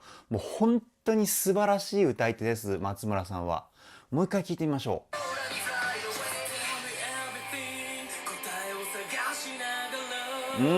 前半は声の比重が裏声で、後半は力強さを表現しているので地声の比重が多めの声っていう風にね、今のこの短いフレーズでもいろんな声を使ってるんですよね。で、探しながらのガの音でシャウトボイスを一瞬入れるっていうね、もうめちゃくちゃ素晴らしいですよ。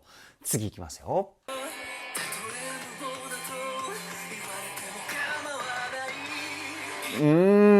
ここのフレーズは京本さんですよね。たとえ無謀だと、ここのね、これがめちゃくちゃね、色気があって素晴らしいですよね。で、京本さんの声も美しいですよね。全体的にですね、声のバランスがいいんですけど、鼻の声の比重がやや多いっていう感じの歌い方ですね。そして最後の構わない、ここのビブラートね、これちりめんビブラートって言われる横隔膜をですね、小刻みにこうクククククって揺らすタイプのビブラートなんですけど、このね音の揺れが心地いいですよね。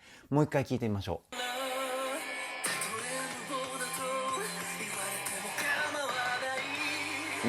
構わないのこのねシャウトもめちゃくちゃかっこいいしね。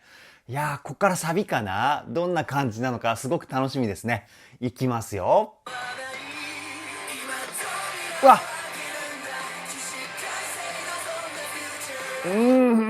いいね。やっぱりね、こちらも毎回言ってるんですけど、ストーンズのサビっていうのは基本全員で歌ってると思うんですけど、この全員が歌ってるところの一気に上がる声の音圧、これがめちゃくちゃかっこいいですよね。で、今回ね、すごいなって思ったのが、6人の歌声が一つに混ざり合ってる。ここはね、もちろん毎回素晴らしいんですけど、今回は給付の位置、ここをですね、全員が揃えてるんですよね。ここまでできるグループってそうそうないっていうふうに僕は思っていて、歌で給付を表現するためにはちっちゃいつ、これを入れるんですよ。トラックとか、やっぱりとか、このちっちゃい「つ」のことなんですけど、多くの歌い手っていうのは声が出ている音に関してはものすごく慎重に考えるんですけど、声が出ていない休符、こちらは音に比べるとやや意識しない方が多いんですよね。でもこの休符っていうのが歌のリズム感だったり躍動感、雰囲気的に言うとかっこいいっていう雰囲気が出てこないんですよ。なので休符っていうのは音符と同じぐらい大事なんですけど、SixTONESの皆さんはですね、ここ休符もすごく意識して歌ってますね。もう一回聞いてみましょう。ほらほら、今扉をとか、こう扉の前にちっちゃい「つ」が入ってるんですよね。あとは起死回生、ここですね。起死回生の「か」の前にもちっちゃい「つ」が入ってる。ここをね、全員で揃えてるんですよね。いやー、素晴らしいですね。次いきますよ。ういかっこいいね、田中さんの声。普段田中さんはラップを歌うことが多いと思うんですけど、今回はメロディーを歌ってますよね。でもラップの時に使ってるリズムの付け方だったり、声の激しさ、主にシャウトボイスですよね。こちらをメロディーを歌ってる時にも使ってるので、ラップを歌ってる時のあのアグレッシブな雰囲気がですね、歌メロディーにもものすごく生きていて、いや最高ですね。もう一回聞いてみましょう。ほらかっこいいね。田中さんはラップの歌い方が超一流なので、メロディーを歌ってもやっぱりね、そのラップのリズムの躍動感だったりがものすごく出ていますよね。個人的にはリズムに関しては田中さんがね、ピカイチだなっていうふうに思っているんですけど、いやー素晴らしい。次いきますよ。うえい、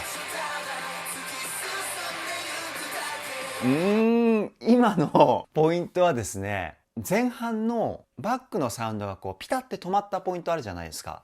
こういったポイントをブレイクって言うんですけど、そのブレイクのタイミングで歌のメロディーの音もですね、ピタって止まってるんですよね。なのでほんと一瞬なんですけど、時間が止まったような雰囲気っていうのが出ています。で、この雰囲気を表現するためにも、サビの前半部分で言った休符、こちらをしっかりと全員が同じ位置で使わないと今の雰囲気って出てこないんですよ。こういったちょっとした雰囲気の積み重ねがですね、SixTONESの楽曲のかっこよさにつながってるんじゃないかなっていうふうに僕は思ってます。ほんと細かいところまで考えて歌ってますよ、SixTONESは。もう一回聴いてみましょう。ほえい、いいですね。This is の後にちっちゃい「つ」が入ってるんですよね。ここで楽器隊も歌も全体で無音な箇所なんですよね。だからこう時間がピタッて止まったような雰囲気が出ています。いや、素晴らしいですね。次いきますよ。えい、うわーかっこいい。ちょっとね、ここで止めますよ。ここでジェシーさんのアグレッシブな感じの声になるんですね。うわー、やばいですよね。A メロで歌った時のジェシーさんの歌声とは全く違う声の出し方をしてます。ここではあえて喉の空間をですね、キュッとこう狭くしたような声の出し方をしてます。そうすることによってものすごく個性的な歌声が出るんですよね。その個性的な歌声にシャウトボイスのビリビリした音をですね、乗せた素晴らしくかっこいい声。もう一回聞いてみましょう。ほらほら、カラーとかすごくこうビリビリした感じがかっこいいですよね。いやー、ジェシーさんの歌声の引き出しの多さにね、毎回びっくりしますね。ここが SixTONES の楽曲を聴く上で楽しみの一つだったりもするんですけど、次いきますよ。いいね。Get away のこの way かっこいいですよね。ここは先ほど京本さんの時に言ったちりめんビブラート。このビブラートと音をですね、こう、あーっっていうふうにこう下げていくテクニック、フォール。この2つを同時に使っているポイントです。ラララこの音階なんですけど、今のスピードだと喉で音をコントロールするには間に合わないんですよね。なのでビブラートのあーってこの揺れるスピード感をですね、曲のテンポにまず合わせます。で、そこにあーっていう風に音を下げていくと、ビブラートの揺れがですね、一つ一つの音にカツカツカツって当てはまるんですよね。これが完璧にできると、こういう風なフレーズになります。すごいテクニックなんですよね、これ。R&B 歌手とかがね、よくやるテクニックなんですけど、なので、このテクニックが使えるっていうことは、R&B とかそういう大人な雰囲気な楽曲もジェシーさんものすごく上手いんじゃないかなっていう風に僕は推測します。もう一回聞いてみましょう。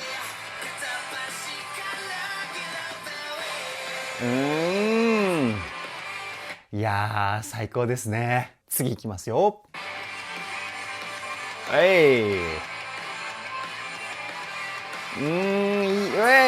あ、こっから歌い出しね。ちょっと一回落ち着かせてください。もうテンションが上がりすぎてね、もうアドレナリン出まくりなんですよ、僕。だからちょっと正常に歌声分析をするためにですね、ちょっと落ち着きますね。じゃあいきますよ。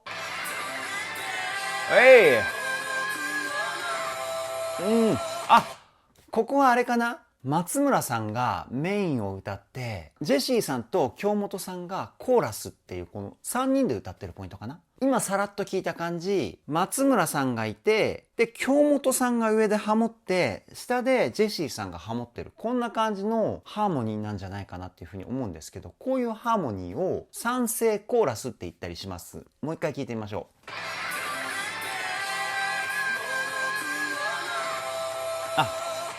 モノクロノーのところで三声ハーモニーになってんのか。そういうことか。なるほどね。いや、すごくハーモニーが熱いですよね。そして美しい。こういう難しいコーラスも難なくやるのが SixTONES のすごいところですよね。そして松村さん、ここのタイミングでは地声要素の強いミックスボイスを使って歌声のパワー感を表現している。めちゃくちゃかっこいいですよね。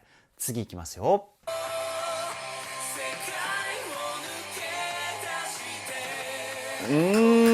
で、今またすごいところを発見しちゃったんですけど、僕。さっき給付の位置を揃えているって話をしたじゃないですか。今回はですね、3人で子音の位置をぴったり揃えてるんですよね。なので3人で歌ってるにもかかわらず、しっかりと溶け込んで一つの歌声に聞こえる素晴らしさ。いや、SixTONES の追求力はどこまで行くんでしょうね。ほんと素晴らしいです。もう一回聞いてみましょう。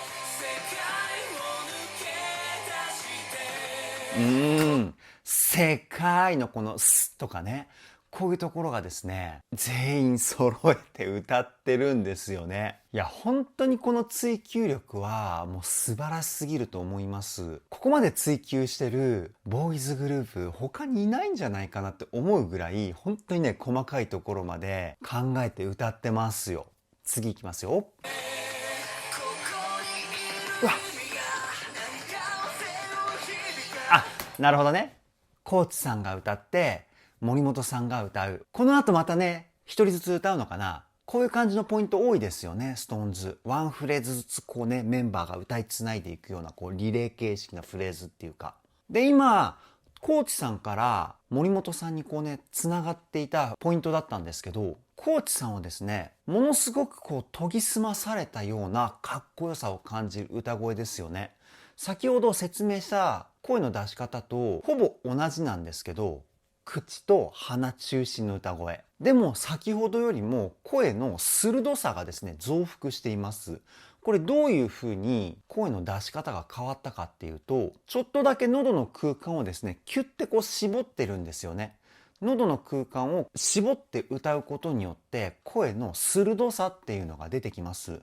これやりすぎると喉声って言われる、聞いていてちょっと嫌な感じの雰囲気が出る声に変わってしまうんですけど、コーチさんさすがですよね。魅力が 100% 出るぐらいの喉の使い方をしてますよ。素晴らしい。そして森本さんなんですけど、若干コーチさんの声の出し方に寄せたような発声方法で今回歌ってるんじゃないかな。もう一回聞いてみましょう。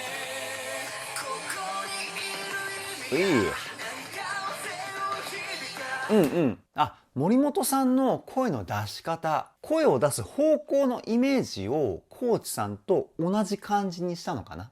だから声質の雰囲気がですね、非常に似ていたんじゃないかなっていうふうに思います。声の鋭さを統一させたっていうね、こういうチームプレーも素晴らしいですよね。しっかりね、胸と鼻を使って前方向に声を飛ばすようなイメージ。森本さんの歌声ね、これで力強さを表現しています。次いきますよ。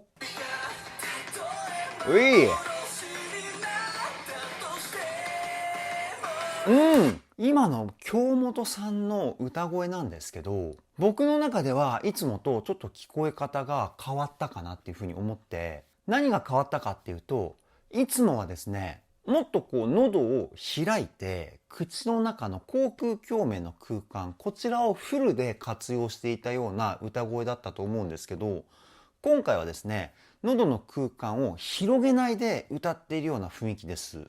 で、喉の空間を広げるとクラシックだったりオペラ、いわゆる声楽って言われる発声方法に近づいていくんですけど、今回は喉を広げていないので、人が日常的に会話をするような感じの声に近い雰囲気っていうかね、ポップスとかロックとかそういう風にオリコンだったりビルボードチャートとかに乗ってくるような音楽ジャンル、まとめてポピュラーミュージックっていうんですけど、そちらの方の歌い手はですね、今言った日常会話に近いような声の雰囲気をベースで歌声作りする方が非常に多いんですけど、今のフレーズを歌った京本さんの歌声はですね、そっちのポピュラーミュージック寄りの声の出し方を使っていたかなっていうふうに思います。もう一回聞いてみましょう。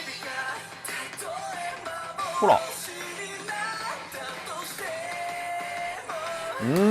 素晴らしいですね。幻になったのこうなの音とか、特に僕個人的にはすごく魅力的な声かなっていうふうに思います。今までとは違ったボイストレーニングを行ってるんじゃないかなっていうふうに僕は推測します。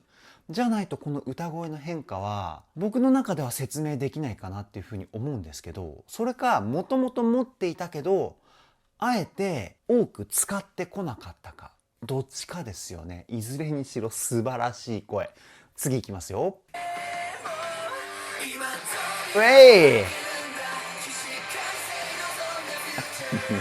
サビかっこよすぎるでしょこれ。やっぱサビのね、出だしのインパクトが最強すぎるんですよ。タラッタ、ここの休符が入った後の一発目の音ね、ここのインパクトがね、素晴らしすぎて、もう一瞬で鳥肌がね、ブワッて吹き出してきますよね。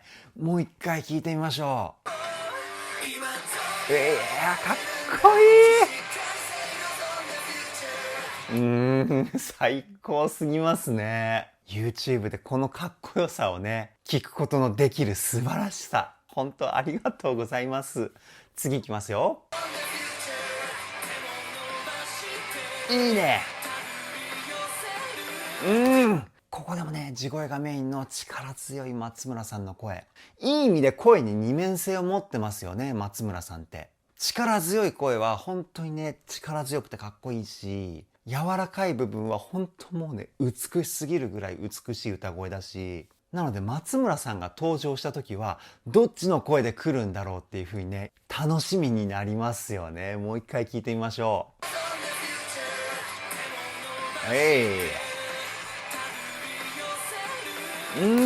で、松村さんもここのポイントは口を大きく開いてレコーディングしたのかな。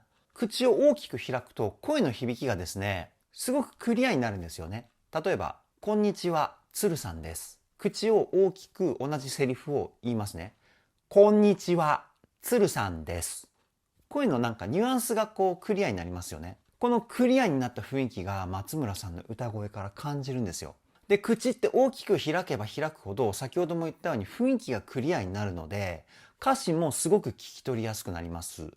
歌詞が聞き取りやすいっていうことは、歌詞が持ってる世界観だったりイメージを伝えやすいっていうところにつながってくるんですよね。あとはまあシンプルにやっぱり歌声がすごくスッキリして聞こえるので、聞き心地がね、素晴らしく良くなるんですよ。かっこいい中に癒し効果もある歌声っていうかね、素晴らしいです。次いきますよ。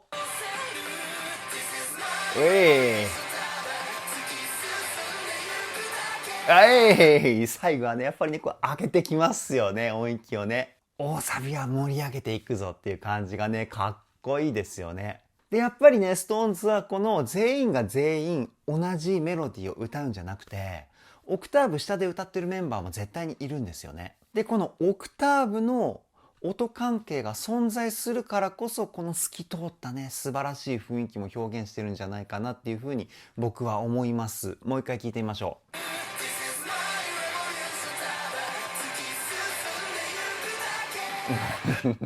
かっこいい。超かっこいいですね。毎回の僕のパターンですよね。もう SixTONES の楽曲って後半になればなるほど魅力がこうどんどんこう増幅していく感じじゃないですか。なんでね、後半になればなるほどかっこいいしか言えなくなってくんですよね。これはね、素晴らしいことだっていうふうに僕は思っていて、おそらくストタンの皆さんも後半になればなるほどかっこいいっていうふうにね、思ってると思うんですけど、いや、最高です。次いきますよ。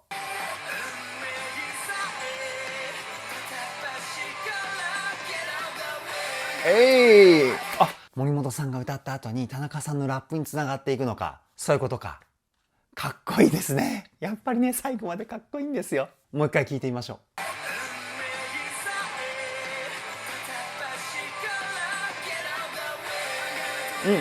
あれ、なんかね、声を聞いた感じ、喉の奥がこう開いてるような感じがするんですよね。で、喉の奥が開くことによって、胸腔鏡面の成分もしっかりと声に乗ってくるので、声の音圧が高まるんですよ。でも普段の森本さんの歌声って、喉を開くっていう感じの声の出し方じゃないんですよね。だから、森本さんが歌ってるシーンの映像だったんですけど、ちょっと誰が歌ってるか迷ってます。ぜひ知ってるストタンの方、コメントでこの辺もフォロー解説していただけると僕は非常に嬉しいです。よろしくお願いします。じゃあ次、田中さんのラップから聞いていきましょうかね。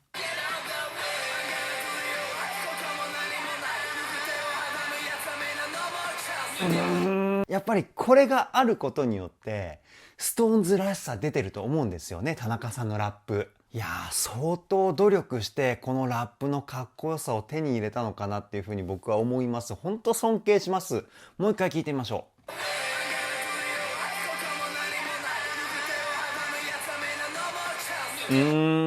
このね、歌詞の子音の発音だったり、休符の付け方、シャウトの入れ方、もうどれをとっても完璧ですよね。すごいかっこいいです。次いきますよ。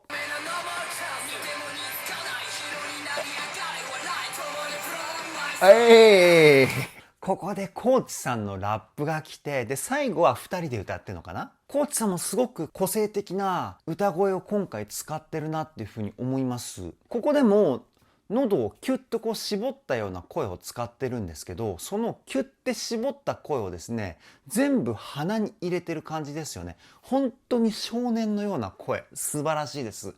もう一回聞いてみましょう。ほら。いいね。田中さんの声が大人のかっこいい男性の声。そしてコーチさんの声が少年のような声。ここで年代のギャップ的な雰囲気を感じて、僕すごい好きなポイントですね、ここ。一気にシーンがガラッと変わるっていうかね。素晴らしい。次いきますよ。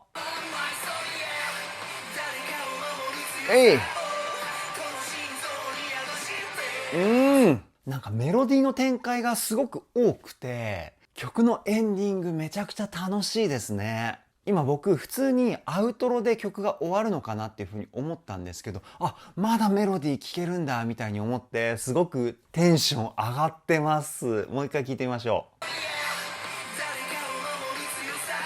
う。いいね。で、ここはジェシーさんと京本さんの2人で歌ってるポイントかな。最後は2人のメインボーカルがこうね、歌っていくっていういい流れ、いい流れ。次いきますよ。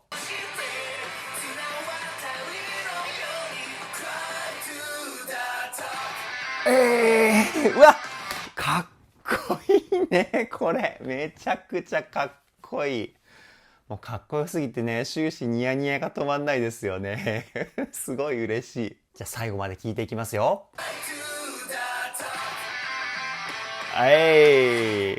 あ、なるほどね。ここでもう本当終わりだったんですね。さっき止めたとこで。わー、超かっこいい。いやーもう本当にね、いっぱい汗かかせていただきました。最高ですね。以上、SixTONES Boys YouTube バージョン歌声分析はここで終了です。さあ、今回はですね、6月4日にリリースされる15作目のシングル Boys、こちらを歌声分析したわけですけど、いや、魅力たっぷりすぎますね。全体的なね、曲調がロックな感じでめちゃくちゃかっこいいし、特に僕みたいに90年代後半から2000年前半ぐらいのバンド系ロックが好きな方にはたまらない一曲なんじゃないかなっていうふうに思います。そういった曲調の中に SixTONES の魅力がですね 120% 発揮されてるんじゃないかなっていうふうに思いますし、細かく分析した結果ものすごい細かいところまで考えて歌っているんだなっていうふうなところがですね発見できました。毎回 SixTONES の楽曲を分析するといろんな魅力を知ることができてね、本当にテンション上がりますよね。これからも SixTONES 全力で追っていきたいと思います。ボイストレーナーのつるさんです。皆さんいかがお過ごしでしょうか。今回の動画はですね、SixTONES Call Me from MTV Unplugged SixTONES、 こちらを見て歌声分析をしていきたいと思います。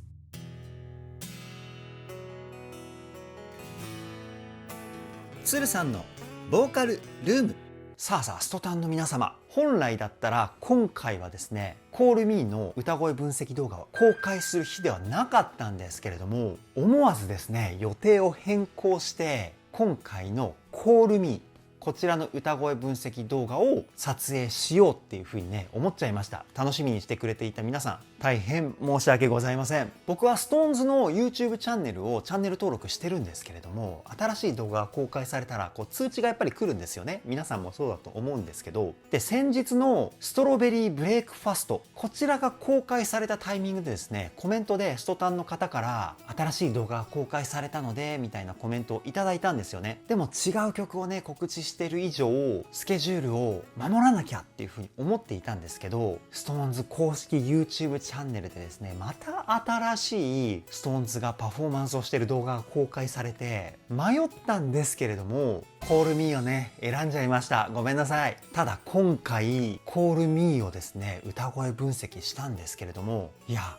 本当にすごかったですね。一人一人の歌声が素晴らしいのはもちろんそうなんですけれども、グループとしての歌の表現力、ここがね僕は今回一番すごいなっていうふうに思いました。全員で歌っている時の表現もそうなんですけど、一人一人感情のバトンをですねつないでいくような表現、こちらを使ってるポイントがありまして、もうこれがね本当に素晴らしかったです。そういった部分をどこよりも丁寧に、そして細かくをテーマに歌声分析をしておりますので、ぜひ動画の最後までお付き合いよろしくお願いします。つるさんのボーカルルーム、こちらのチャンネルは私つるさんが現在気になっているアーティストの魅力をボイストレーナー目線で伝えるリアクション動画と歌声分析動画をメインで公開しているチャンネルです。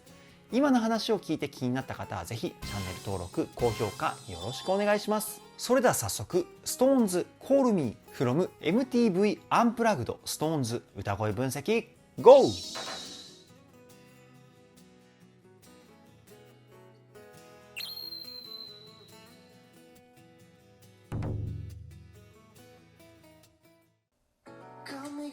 ウェイ、あ、かっこいい。かっこいいですね。アコースティックアレンジなのかな、今回の Call Me は。アコースティックなんですけど、どことなく R&B な雰囲気を感じます、僕は。そこに対してジェシーさんの空気感が広がったウィスパーボイスを使った優しい歌声、そこに対して追っかけでですね、男らしい田中さんのラップ、この絡み最高ですね。もう一回聞いてみましょ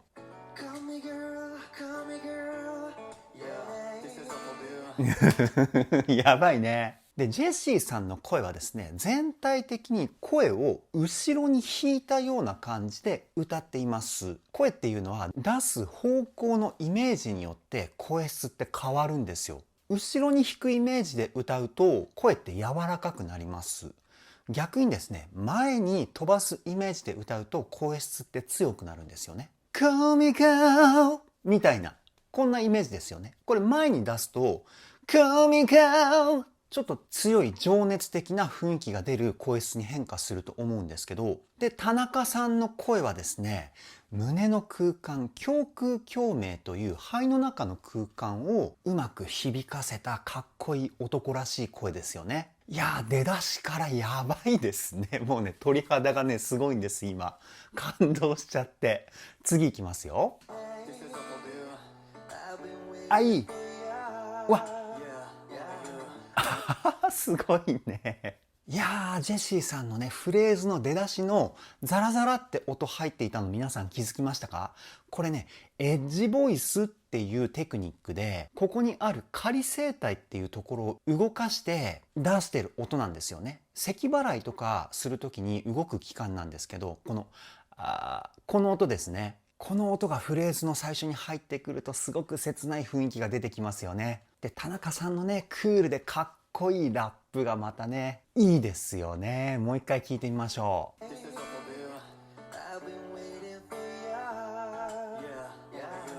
Yeah, only you っていうね、この3つの単語しか田中さんは歌っていないんですけど、この3つの単語の存在感が僕の中ではすごく大きいかなっていうふうに思います。次のフレーズに行くためのこう勢いがつくっていうかね。次行きましょう。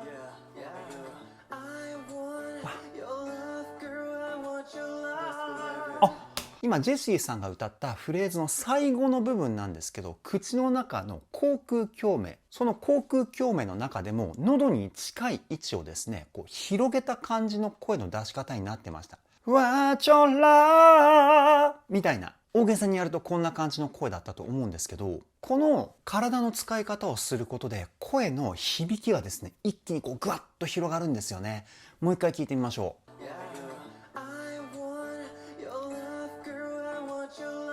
ほらほらほらほらほら。ラーってなってますよね。で、喉を広げて、響いた声をですね、鼻に入れる。こんな感じの声の出し方をしていました。次いきますよ。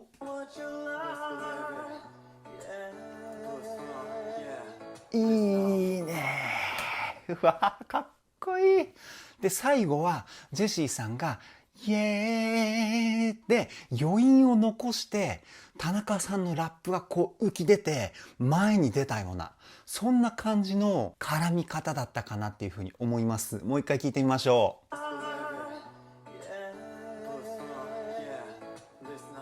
ほらほらほらほら、このね、入れ替わったような感じがね、めちゃくちゃかっこいいですよね。わあ、ボーカルアレンジ最高ですね。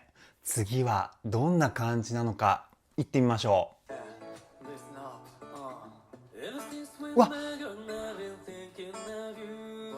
あ、かっこいい。松村さんの声、もう出だしの音をですね、こうクイッとこうしゃくって歌い始めてるんですよね。こういう目的の音に対してちょっと低めの音から入って目的の音をしゃくり上げるテクニックをしゃくりって言うんですけど、このテクニックを使ってるから歌い出しの勢いがすごいんですよ。で、全体的に音を切るテクニック、スタッカートを使ってるので、リズムの歯切れの良さも出ていますよね。で、田中さんのラップは全体的にこういう風な追っかけが入ってくるのかな。これはね、僕めちゃくちゃ嬉しいですね。もう一回聞いてみましょう。ほら。いいね。タラタッタッタラタラみたいな感じのリズムの歯切れの良さを感じれたと思うんですけど、これがスタッカートを使ってる時のノリです。スタッカートを使わないとタラララララララみたいな感じのリズムになっちゃうんですよね。全体的に一つ一つの音がこう流れて聞こえちゃうというか、こうゆったりしている曲で美しい歌声の松村さんだからこそ、こういうふうにリズムをしっかりと歌声に乗せてあげることによってかっこよさまで表現しているポイントですよね。次行ってみましょう。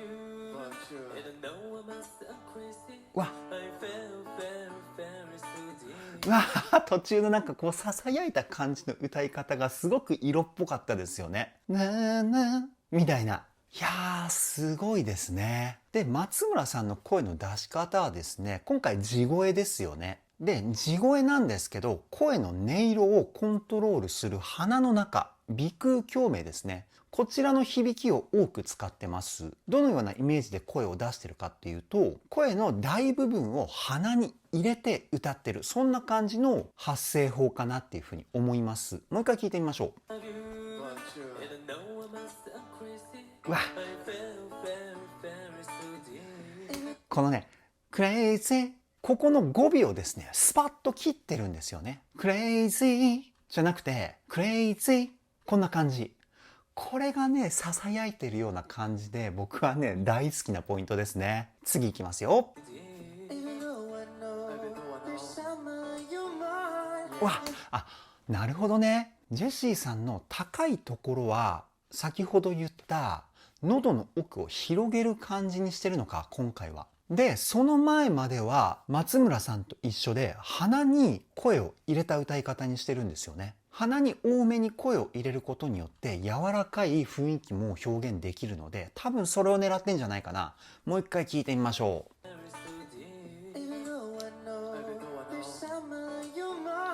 柔らかいタッチですよね。素晴らしい。次いきますよ。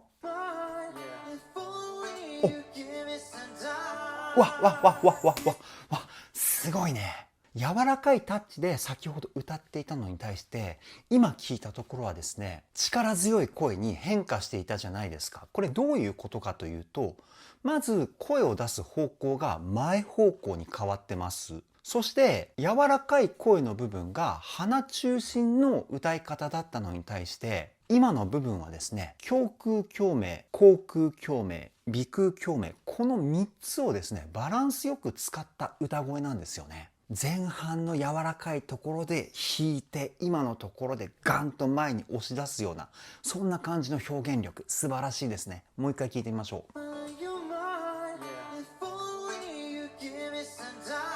う。うい、かっこいいですね。次いきますよ。うわ、ここはメインメロディーが京本さんで、高知さんがコーラスというかオクターブ下から後半がハモリになってるのかな。やっぱりね、声が重なることによって歌声のね、魅力がこう増幅していくのが SixTONES の素晴らしいところですよね。で、京本さんの声の出し方なんですけど、地声と裏声の切り替わりがすごく滑らかじゃないですか。これはですね、地声を出す方向のイメージと裏声を出す方向のイメージ、ここがですね、同じ方向に向かって声を出してるんですよね。この声を出す方向がですね、地声は例えばこう、裏声がこうみたいにずれてしまうと、地声と裏声の境目ってはっきり分かっちゃうんですけど、同じ方向にキープすることによって切り替わりがすごく滑らかになります。そのテクニックが超一流ですよね。で、声を全体的に鼻に入れることによって声の色気が半端ないですね。もう一回聞いてみましょう。美しいポイントですよね。で、高知さんの歌声も低音部分でしっかりとね、京本さんの歌声を支えていて素晴らしいです。歌だったり音楽って低音部分がしっかりとこう安定していることによって高音部分がきらびやかに聞こえるっていう一面も持ってますので、ここはね、京本さんと高知さん2人で作り出した素晴らしい世界観がね、広がってるポイントかなっていうふうに思います。次いきますよ。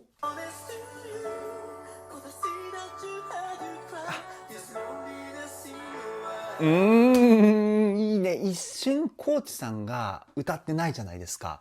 その瞬間に京本さんの歌声の個性がですね、ガンって出るんですけど、そこに対してまたね、高知さんがハモリで入ることによって、こうガッてね、声が広がったような雰囲気がたまらないポイントかなっていうふうに思います。もう一回聞いてみましょう。ちょっとね、テンション上がって、早口になって言葉聞き取れなくなったらごめんなさい。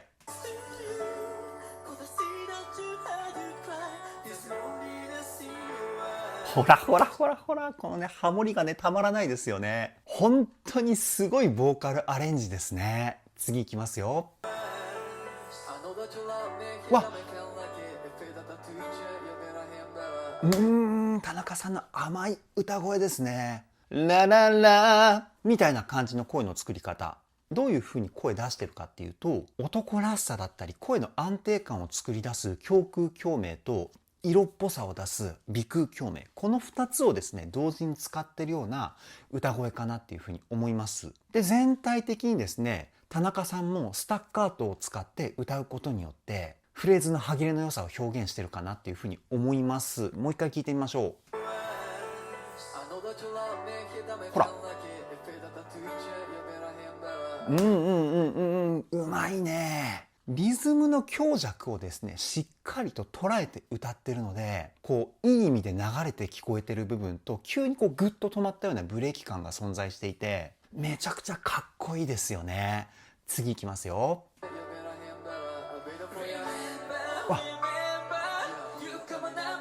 わここで森本さんの情熱的な歌声なんですね。わあ、最高だこれは。個人的に森本さんの声で一番好きなところはラララみたいな感じでフレーズを歌う前に一瞬裏声を入れるんですよ。ここがですねものすごく情熱的でセクシーですよね。で、森本さんはですね今回口の中の口腔共鳴と鼻の中の鼻腔共鳴、この2つをメインで使ってるかな。で、少しだけ胸腔共鳴みたいなね、そんなバランスかなっていうふうに思います。もう一回聞いてみましょう。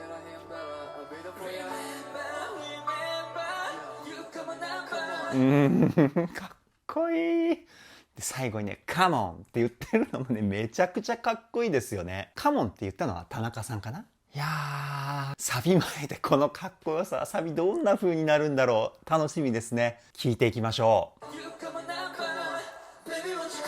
わ、いや、最高だこれは。もう完璧 R&B ですよね。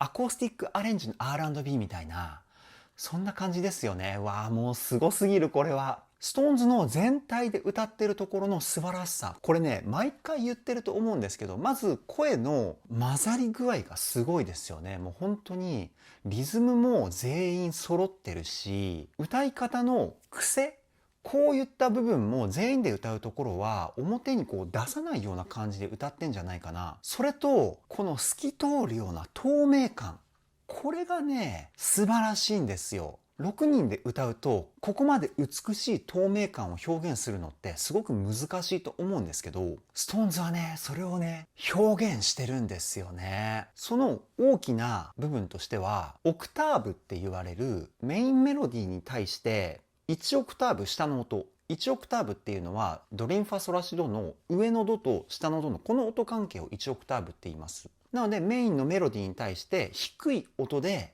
同じメロディーをこういう風に歌ってるみたいな表現方法をですねストーンズはよくやるんですけど、ここが美しい雰囲気のする歌声の大きい部分かなっていう風に僕は思ってるんですけど、でもねそれだけだと説明できない歌声ですよね。素晴らしすぎます。もう一回聞いてみましょう。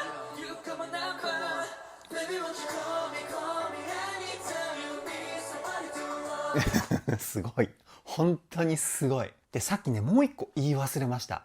全員で歌った時の歌声のパワー感の上がり幅がですねやばいですよね。もう生で見ているわけじゃないのにすごく圧倒されるような雰囲気がですね声から伝わってくるんですよ。これがすごいですよね。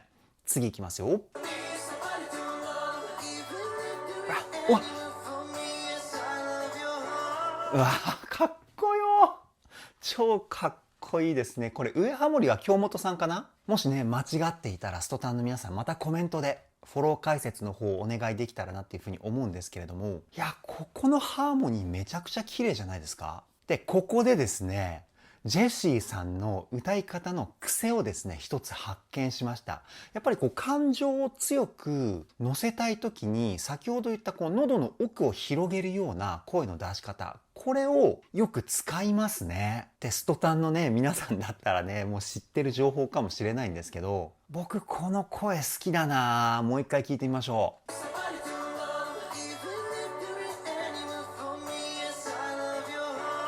ほらほらほら、はーみたいな。こういう声の出し方。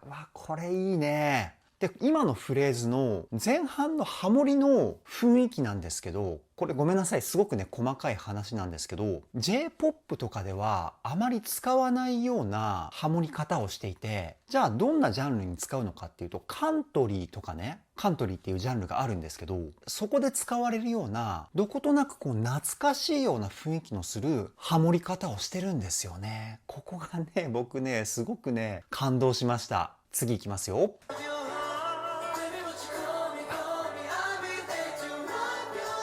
いいね。裏声のところもね、全員で歌ってるからパワー感があるにもかかわらず柔らかい雰囲気なんですよ。いや、これいいね。で、後半のこのサビの部分は誰か一人がハモリに回ってんのかな。もう一回聞いてみましょう。ほら。裏声かと思ったら、裏声で歌ってる人とミックスボイスで歌ってる人がいるんですね、ここは。だから裏声の雰囲気もするし、パワー感のある雰囲気もするっていうフレージングになってるんですね。いや、本当に細かいところまで作り込んでますよね。最高か、ストーンズ。次いきますよ。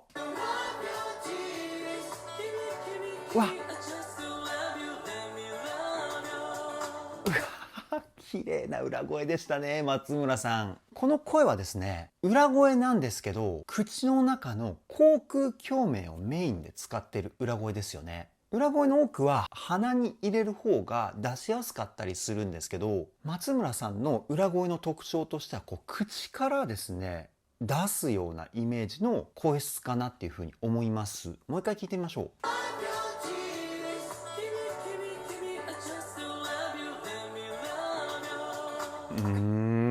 やっぱ好きだな、松村さんの声。美しすぎません？でも激しい曲ではあんなシャウトボイスとか使ったりするんですよ。やばいですよね。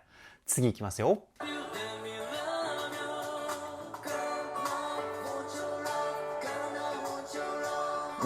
いいね。コーチさんの歌声。あえて一歩引いたような感じの声質をチョイスして歌ってるかなっていうふうに思います。この声の距離感をコントロールして歌えるっていうのがね、僕はね、すごいところだっていうふうに思って、で、今コーチさんはですね、胸の響き、胸腔共鳴をメインにして歌っているんですよ。で、そこに口腔共鳴だったり鼻腔共鳴だったりの響きが足されることによって声ってどんどん前に行くんですよね。こう聞こえやすくなるというか。でも今の声ってあえて口とか鼻の響きを少なめにして後ろに引いたようなイメージで声を出してるんですよね。そういう声の出し方をすることによって一歩後ろにいるみたいなこの声の距離感を表現してるんですよ。素晴らしいですね。もう一回聞いてみましょう。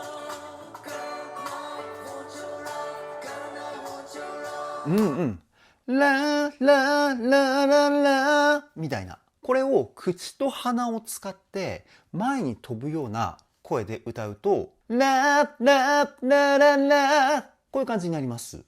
でももう一回コーチさんの声の出し方をやるとラララララみたいな声の距離感が今変わったの分かりましたか？いやーすごいですよね。でもっと激しい声でコーチさん歌うときはしっかりとね声を前にみたいな歌い方もできますし、これはね素晴らしいですよ。次いきますよ。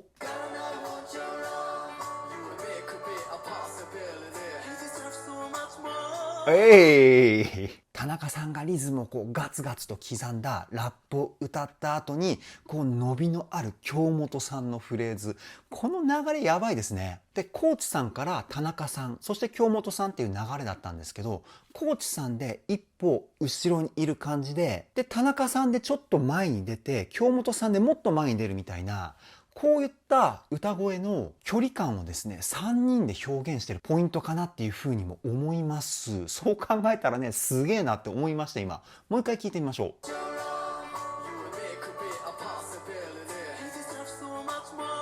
ほらほらそんな感じしませんか？今あえてコーチさんのパートの最後から流したんですけど、どんどんこう前に出ているような、そんな感じの歌声アレンジかなっていうふうに思うんですけど、ほんと細かい部分なんですけど、こういう表現をしてるっていうところにね、僕はね感動してますよ。次いきますよ。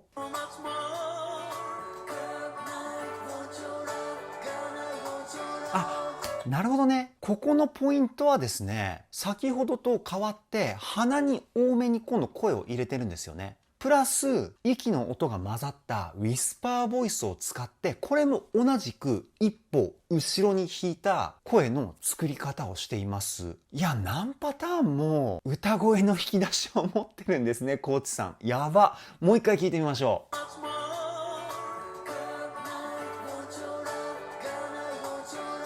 う。うんうん。で、ここのポイントは鼻に入れたことによって声質自体が先ほどよりも明るくて優しい雰囲気も出ていますよね。うわー、やばいね。素晴らしすぎる。次いきますよ。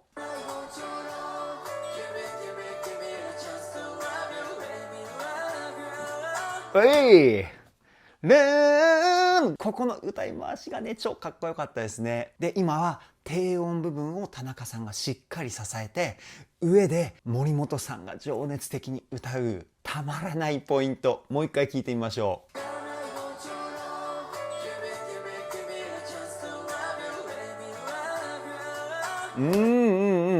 で、森本さんも今前半は声量を小さくして、後半になったら声量を上げるっていう音楽用語でダイナミックスっていうテクニックを使ってました。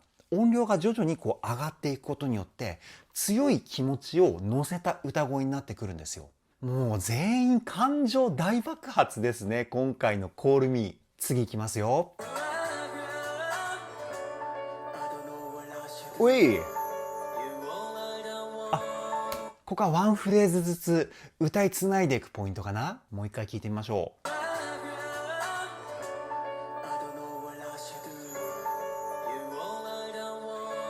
いいね。いや、次はどういう展開なんだろう。いきますよ。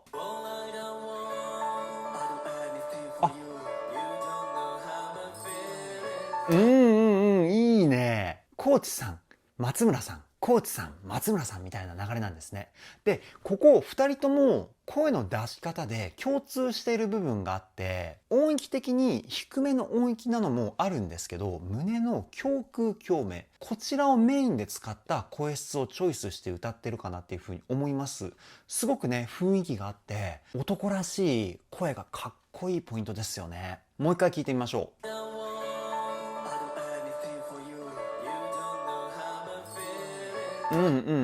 ララララララ。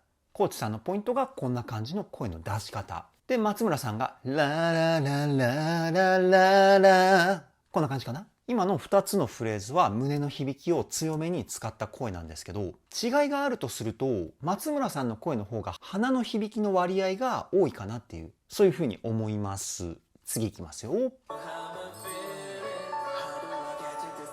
あ、いいね。あ、こっから声が重なるんですね。このまだ聞いてないところから。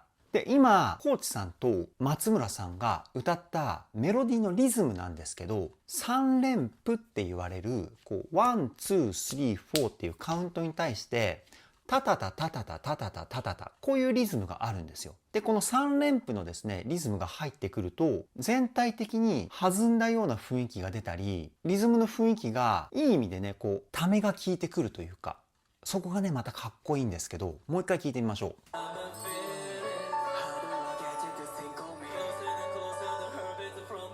ほら、タカタタカタタカタみたいな。タカタタカタタカタ。3連でしたよね。ラップでは比較的多く使われるリズムでですね、リズムの雰囲気だったり楽曲の雰囲気を変えたい時に使われるイメージが僕にはあります。次いきますよ。わ、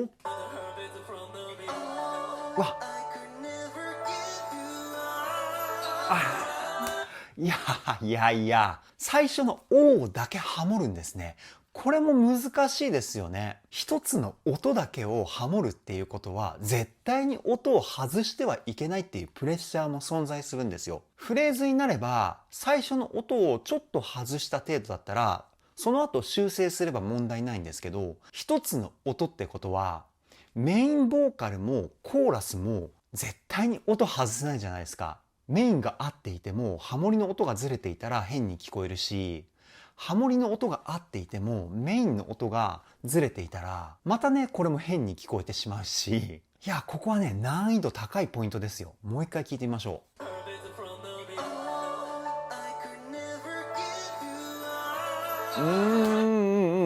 いやーかっこいいね今回もっていうかSixTONESの歌声分析をするときに僕はね最低でも10回ぐらいはねかっこいいって言ってると思う。なのでこれからも多分ねSixTONESの歌声分析をするときはですね何回もかっこいいって言うと思うんで、ソタンの皆様よろしくお願いしますね。次いきますよ。わこのパワー感やばいね。でバックのテンポもですねハーフテンポって言って今までのテンポの半分のテンポになってるんですよ。今までがタンタンタンタンこのテンポだったのに対してタンタンこうなってるんですよね。今までよりもゆったり聴けるポイントというか、そこに対して気持ちをですね 120% 乗せている森本さんの声がね最高に素晴らしいですね。もう一回聞いてみましょう。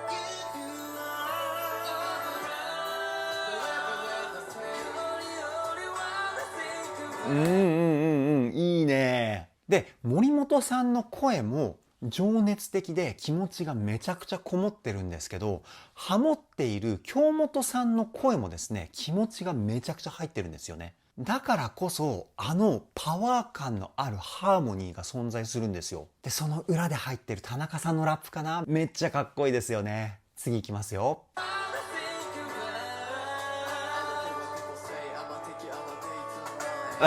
いいね。なんかこうね言葉ではうまく表現できないんですけど、京本さんと森本さんの歌った声の余韻をうまく田中さんがすくって綺麗に整えているようなラップがですね僕は最高に好きですね。もう一回聞いてみましょう。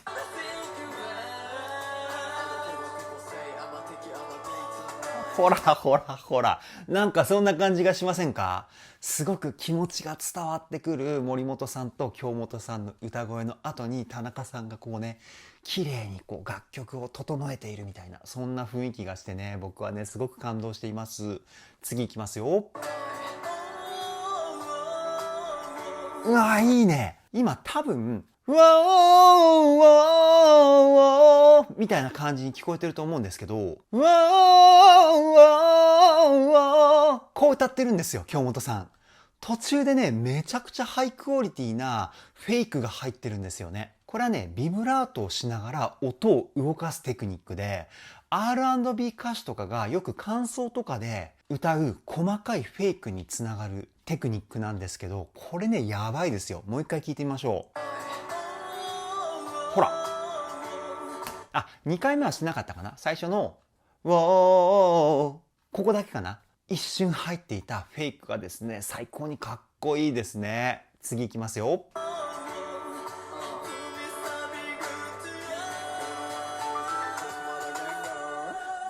うわ長いねロングトーンが。声を長く伸ばせるっていうことは歌のベーシックな基礎力がですねものすごくレベルが高い証拠なんですよね。で歌の基礎って何かっていうと、まず第一に呼吸なんですよ。腹式呼吸っていう呼吸を使ってしっかりと息を吸ってしっかりと吐けるか、まずここが第一の基礎的なポイントになります。で、二つ目がですね、体の使い方。どこに力を入れて、どこの力を抜いて声を出すか。これらがですね、歌の土台的な部分、基礎力ですよね。それなんですけど、京本さんはですね、ここが素晴らしいんですよ。で、歌声がすごいので、テクニックがものすごい。ここが目立ってるとは思うんですけど、それを支える基礎力がですね半端ないんですよね。もう一回聞いてみましょう。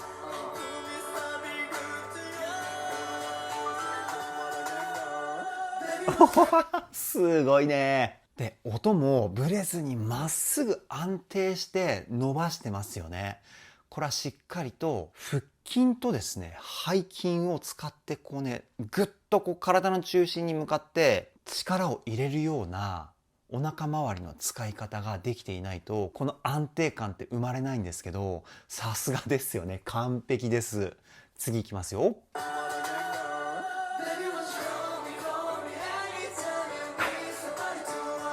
いやー、サビのメロディーやっぱかっこいいな。メロディーラインも美しいし、全員で歌うことによっての歌声のね、音圧も半端ないし、最高ですよね。もう一回聞いてみましょう。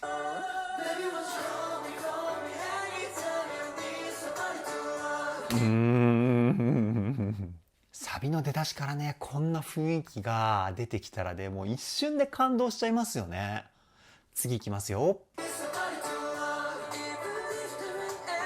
いいね。かっこいいね。で、森本さんの僕の好きなところはですね、地声の時の声量と裏声の時の声量の音量の幅なんですよね。これね、ダイナミックスって言うんですけど、音量差のことを。地声の時はすごく情熱的に気持ちを込めて、裏声の時にはもうふっとこう力を抜いたようなリラックスした雰囲気を表現してるのが森本さんの歌声なんですよね。僕はね、そこがね、大好きですね。もう一回聞いてみましょう。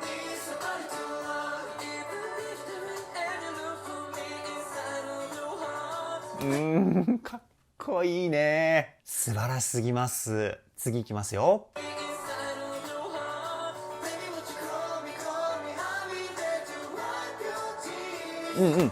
やっぱりね、二回し目はハーモニーが入ってますよね。前半がオクターブで、後半がハモってるっていう感じですね。やっぱりね、ストーンズって同じメロディーでも、1回目と2回目で違う歌アレンジをしてくるんですよね。ここがね、僕ね、すごく好きです。もう一回聞いてみましょう。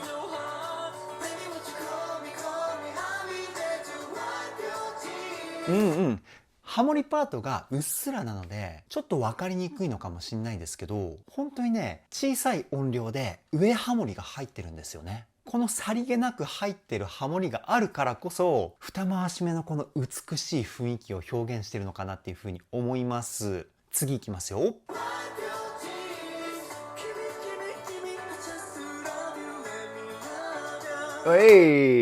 京本さんのソロでしたね。前半が裏声で後半地声だったと思うんですけど、京本さんのすごいところはですね、森本さんとは対照的で、裏声でも地声でも音量差がないっていうところなんですよ。音量差がないことによって、裏声のところはですね、地声っぽく聞こえるんですよね。正確には裏声ではなくて、裏声がメインのミックスボイスを使っているから、地声と裏声の声量差がこう綺麗に整っているわけですけれども、もう一回聞いてみましょう。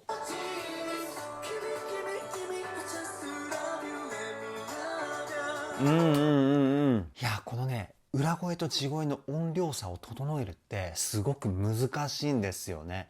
どうしてもミックスボイスとはいえ、裏声の成分が多い声っていうのは声量的にはね、小さくなりやすいので、本当に体の力が抜けていないと、ここまでの声量を裏声で出すって難しいんですよ。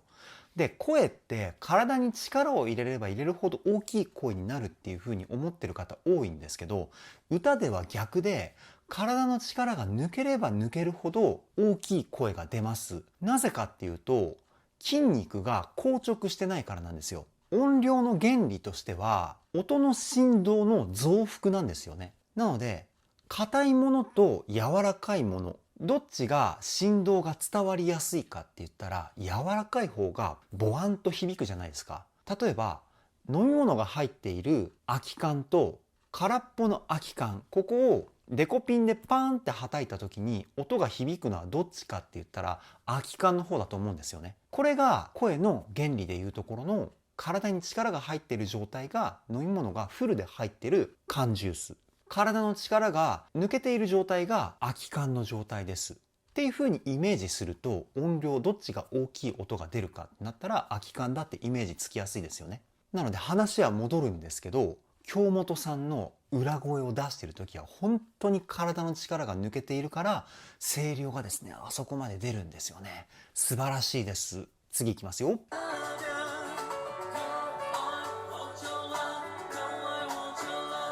いいね。松村さんのね感情を乗せてる声も好きなんですけど、今のパートみたいにあえて無表情な感じの歌声もね僕はね大好きですね。前も言ったんですけど、美学を感じる歌声というかね、美しい歌声だからこそ必要以上の感情を乗せないっていうね。もう一回聞いてみましょう。ほらほらほらほらかっこいいね。次いきますよ。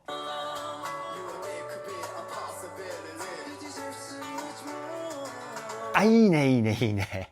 わあ、やっぱね後半っていうかこの、ね、曲のラスト付近でもストーンズは歌声で見せてくれますよね。もうずっとね感動できるっていうか、今の田中さんのラップがおそらくなんですけど松村さんの感情表現のバトンを受け取って歌ったようなラップだったと思うんですよね。必要以上に感情を乗せない。でもラップだからしっかりとリズムを刻んだようなかっこいい歌声で、その後のジェシーさんがこう気持ちを込めたようなね歌い方につないでいくっていう素晴らしい流れ。もう一回聞いてみましょう。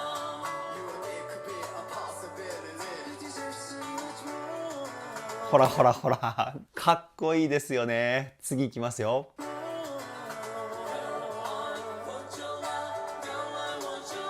あ、いい。ジェシーさんのハモリ、これもまたおしゃれなハモリのフレーズです。メインメロディーがある程度こうね一定のフレーズだったのに対してジェシーさんのハモリがですね、上ハモリなんですけどこう音がこう下がっていくみたいな、そんな感じのハモり方だったんですよ今。で一般的なハモリとしてはメインメロディーに対してハモリってこう同じ動きをするんですよね。これが一番多く使われているハモリなんですけど、そこに対してジェシーさんのハモリはですねメインメロディーの動きとね違う動き方をしてたんです。そこ注目してもう一回聞いてみましょう。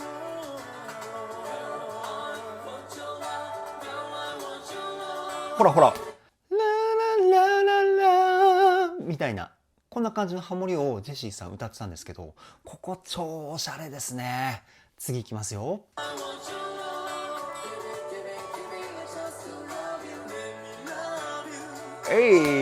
今前半がコーチさんと田中さんでオクターブで歌っていて、そこから京本さんに歌いつないでいくっていうね流れ。こう2人で歌ってるパートがわっとこう広がってる状態から京本さん一人にこうシュッとこうね歌の雰囲気がこう集約されるみたいな雰囲気がねめちゃくちゃ素晴らしいですね。もう一回聞いてみましょう。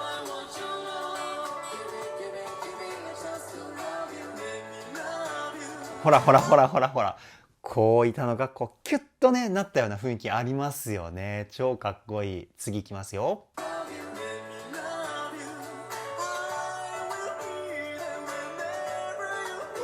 うわー深い声ですね。喉の奥がねよく開いている声で、喉の奥が開くことによって体の振動、要は響きですよね、響きも増幅しやすくなるんですよね。で力を入れて歌ってるように見えるかもしれないんですけど、喉の奥を広げたり口の大きさを広く取ったりして声の響きの増幅、こちらを作るためにですね表情だったり声質だったりを京本さんって作ってるんですよね。だから歌も超一流なんですけど歌の知識も超一流なんじゃないかなっていうふうに僕は思います。もう一回聞いてみましょう。ほらほら口がねものすごく大きく開いてますよね。口を大きく開けることによってメガホンの出口みたいな役割をしてくれるんですよ。口を大きく開けただけで声量って大きくなりますし、出口が広ければ広いほど声の輪郭だったり言葉とかもはっきり聞こえてきたりするので、とてもいいことなんですよね。そうやって体をしっかり使って歌ってる京本さん素晴らしすぎますね。次いきますよ。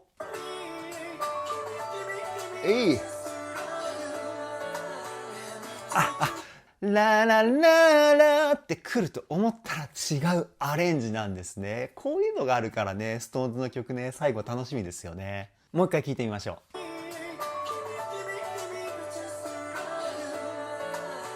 この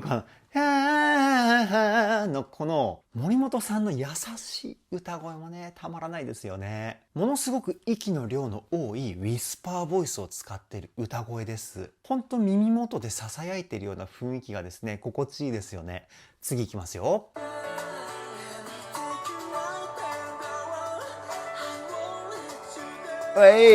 すごく情熱的な歌い方ですよね。ななななみたいな。このね、裏声にくるっとひっくり返した歌い方がね、すごくセクシーなんですよね。いやー、京本さんたっぷりポイントですね。もう一回聞いてみましょう。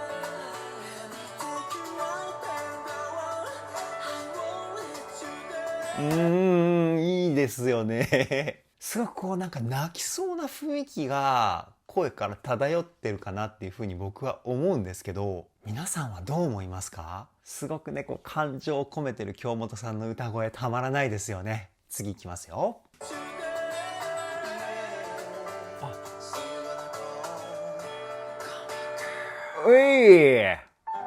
いやー、最後は低い音でジェシーさん。これね、まさかでした、僕の中では。すごく意外なフレーズというか、その直前まで京本さんがですね、高い音域で、こうね、情熱的に歌ってたわけじゃないですか。そこから一気にトーンダウンするというかね、その雰囲気がね、逆に僕はかっこいいなっていうふうに思いました。一気にこうね、スッとこう終わっていくような雰囲気が儚いというかね。もう一回聞いてみましょう。ほら。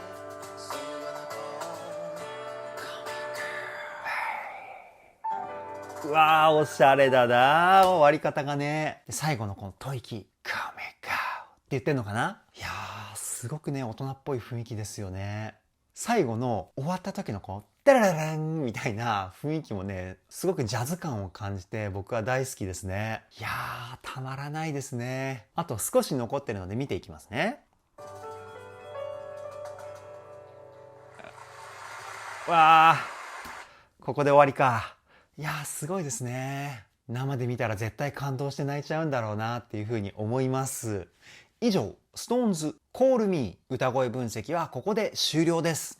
いやー、最高でしたね。ライブバージョンっていうのもあると思うんですけど、もうね、気持ちの込め方が半端ないですよね。そして一人一人の歌声のテクニックもすごいんですけど、今回は個人の表現力とグループとしての表現力、この辺がね、ものすごく際立っていたんじゃないかなっていうふうに僕は思います。先ほども言ったんですけど、絶対これね、生で見たらもう一曲通して号泣してしまうんじゃないかっていうふうに思ってしまうぐらい僕はね、感動したし鳥肌が立ちました。いやー、予定を変更してこちらの楽曲のですね、歌声分析動画を先に撮影して公開できてね、僕はすごく嬉しく思います。楽しみにしてくれていた皆さんにはね、大変申し訳ないんですけれども、順を追ってね、公開しますんで少々お待ちいただければなというふうに思います。次回 SixTONES の動画はですね、これもまた予定を変更いたしまして、先日公開されたストロベリーブレイクファスト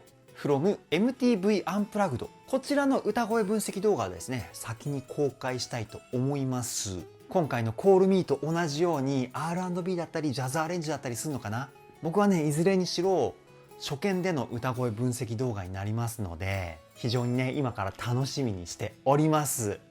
ぜひまた次回も見に来ていただけたら嬉しいです。ボイストレーナーのつるさんです。皆さんいかがお過ごしでしょうか。今回の動画はですね、SixTONES私 YouTube バージョン、こちらを見て歌声分析をしていきたいと思います。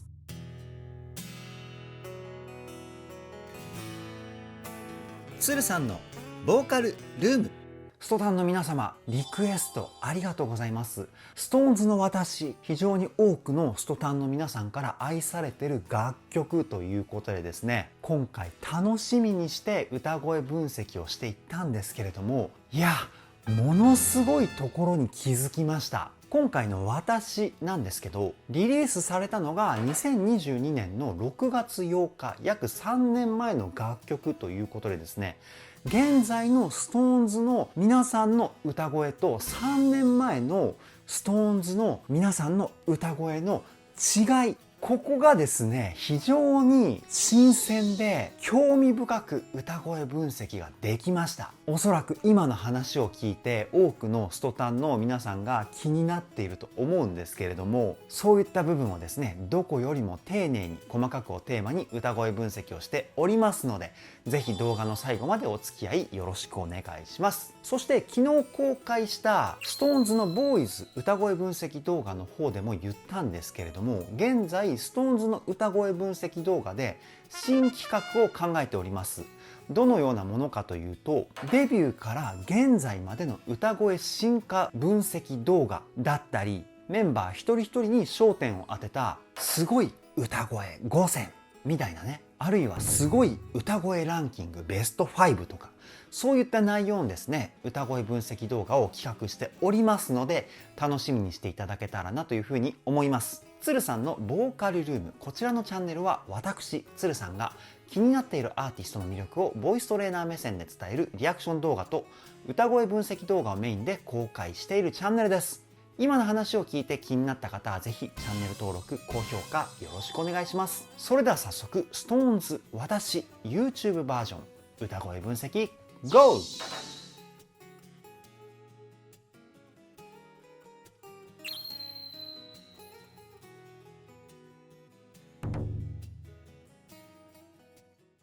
ありえないところまで素晴らしいですね。美しすぎる松村さんの歌声、僕が最も憧れる歌声ですね。で、この声はどういう声かというと、裏声を主体としたミックスボイスっていうテクニックを使ってます。で、ミックスボイスっていうのはどういう声かというと、地声と裏声の中間の声、こういう風に言われてますね。で、松村さんの今の声はミックスボイスなんですけど、裏声の成分が多いミックスボイスを使っています。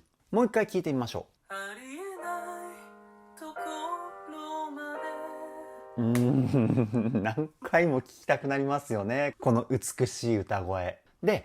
綺麗な成分プラス優しい雰囲気あるじゃないですか。この優しい雰囲気どうやって表現してるかっていうと、鼻の中の空間、鼻腔共鳴っていう声の響きを多めに使ってます。鼻腔共鳴っていうのは声の音色のコントロールだったり、高い声を出す時のアプローチを作るポイントでもあるんですけど、松村さんはですね、その鼻の響きを使って優しいふわっとした声質を作り上げています。次いきますよ。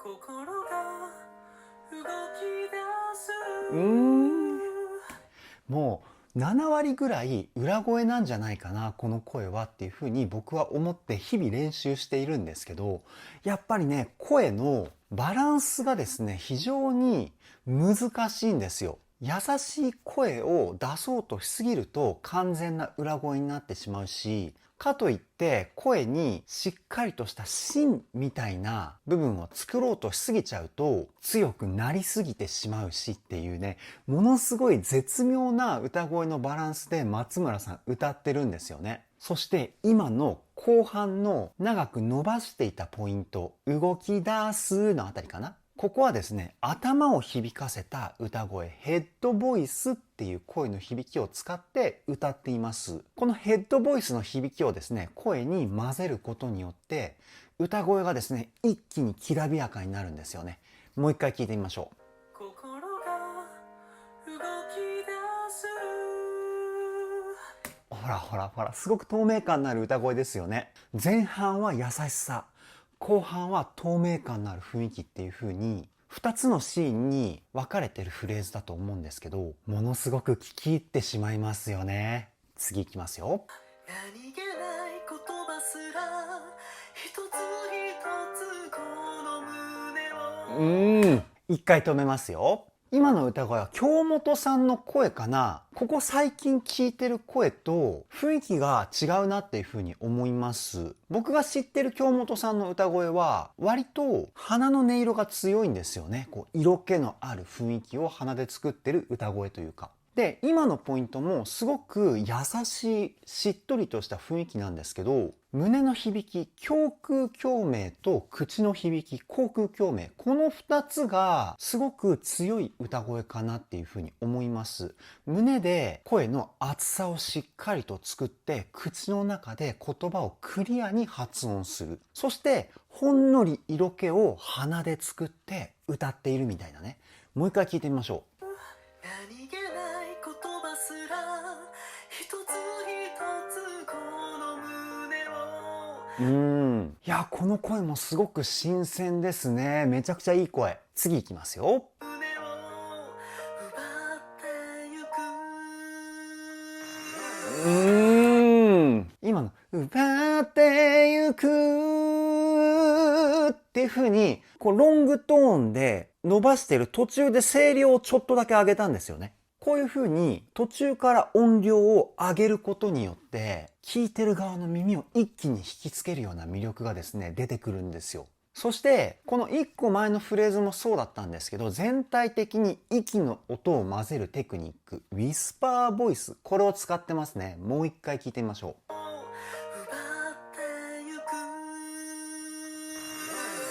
ほらほらほら。奪ってゆくみたいな。最初は息の音が目立つぐらいいっぱい息を吐いて、途中から音量をこうね、じわじわ上げていくことによって、聞いてる側の耳を引きつけ、そして次のイントロでちょっと盛り上がるよっていう雰囲気も出してるんですよね。ものすごい歌声です。次いきますよ。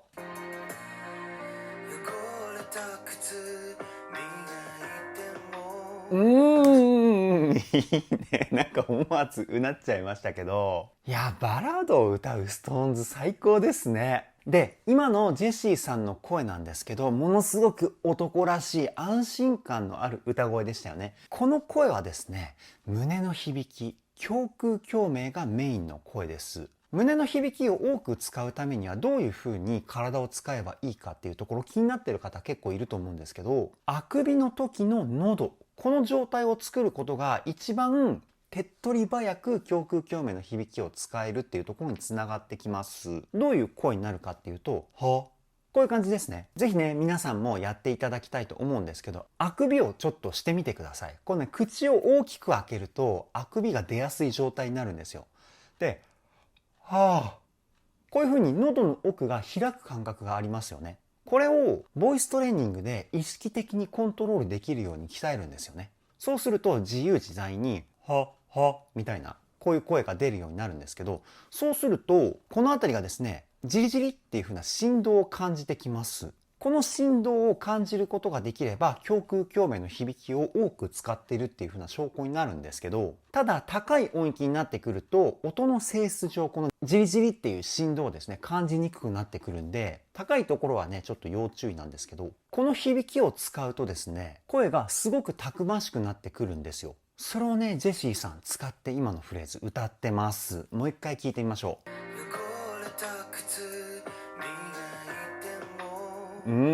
汚れた靴磨いても、僕がやるとこういう感じの声になるんですけど、で、この声にですね、音を全体的に切るテクニック、スタッカートを使ってリズムの歯切れ良さを表現しています。次いきますよ。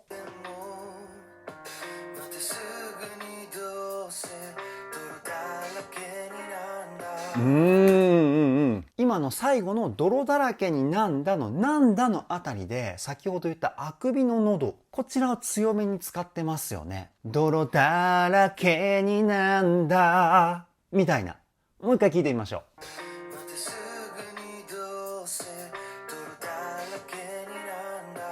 ほらほら、なんだって感じになってますよね。で、歌の中では喉は広げた方が良いというふうにされています。喉の空間を広げることによって声も響きやすくなりますし、歌を歌ってる時の喉への負担も軽減されるっていうふうに言われてるんですよね。ただ声質っていうのは楽曲によって合う合わないが出てきてしまうので、全ての楽曲を喉を広げて歌えばいいかっていうと、個人的にはそうではないかなっていうふうに思っています。曲によっては逆に喉を広げない方が雰囲気が合う曲もありますし、っていう僕の個人的な考えなんですけど、ジェシーさんはね、まさにそれをですね、体現して歌ってくれてるっていう感じがしますね。楽曲の雰囲気に合う歌声をそれぞれチョイスして一番魅力が発揮できるように歌っているというかね、素晴らしいです。次いきますよ。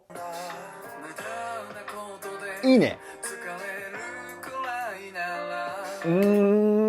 すごく人間味がある声っていう雰囲気がしますよね、田中さんの声は。この声はどういう風に出してるかっていうと、口の中の空間、口腔共鳴の響きがメインになってます。口をメインで、そして胸で声を支えて歌っているっていう感じかな。おそらくなんですけど、ラップの時の声の出し方がベースになってるんじゃないかなっていう風に推測します。もう一回聞いてみましょう。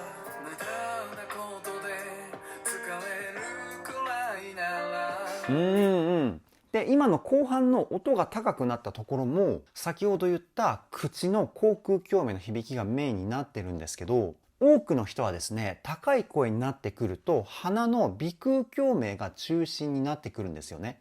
なぜかというと、先ほど言ったかもしれないんですけど、鼻腔共鳴の響きっていうのは高い声を出す時のアプローチを作り出すポイントでもあるので、鼻に声を入れた方が高い音って出しやすいんですけど、その反面声が細くなりやすいんですよね。鼻腔共鳴を使った高音っていうのは。おそらくその雰囲気が田中さんの中で楽曲に合わないっていうふうに思って、あえて高い音を鼻腔共鳴を使わずに歌ってるんじゃないかなっていうふうに思います。次いきますよ。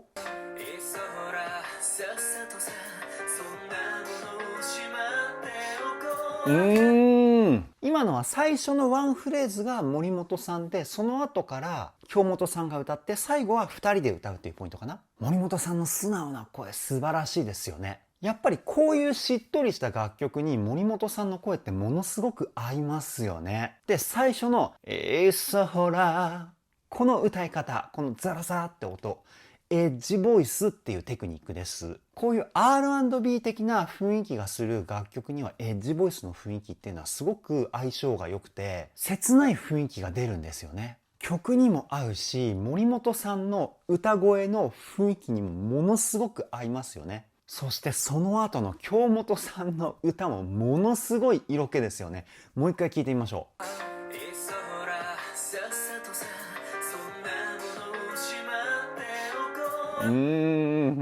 さっさとさみたいな、こんな感じかな。僕がやると京本さんにはね遠く及ばないですけど、いやー、この2人の色気半端ないですね。次いきますよ。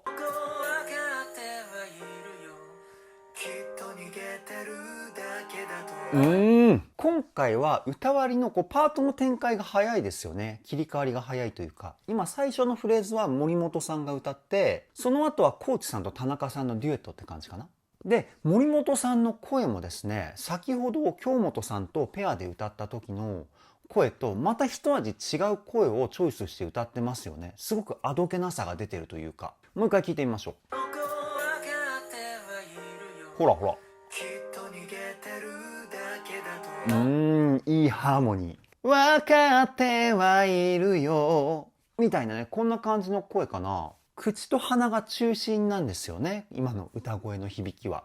胸の響きが男らしいかっこいい声質を作るポイントだとすると、鼻だったり口を中心にするとどんどん声が幼くなっていくんですよね。綺麗な成分が前に出てくるというか、森本さんはここでその歌声の響きを使ってますね。そしてコーチさんと田中さんのハーモニー素晴らしいですよね。音程が2人ともバッチリ正しい音程を歌ってるっていうのはもちろんなんですけど、リズムもしっかり揃うことによってこの素晴らしいハーモニーが生まれています。次いきますよ。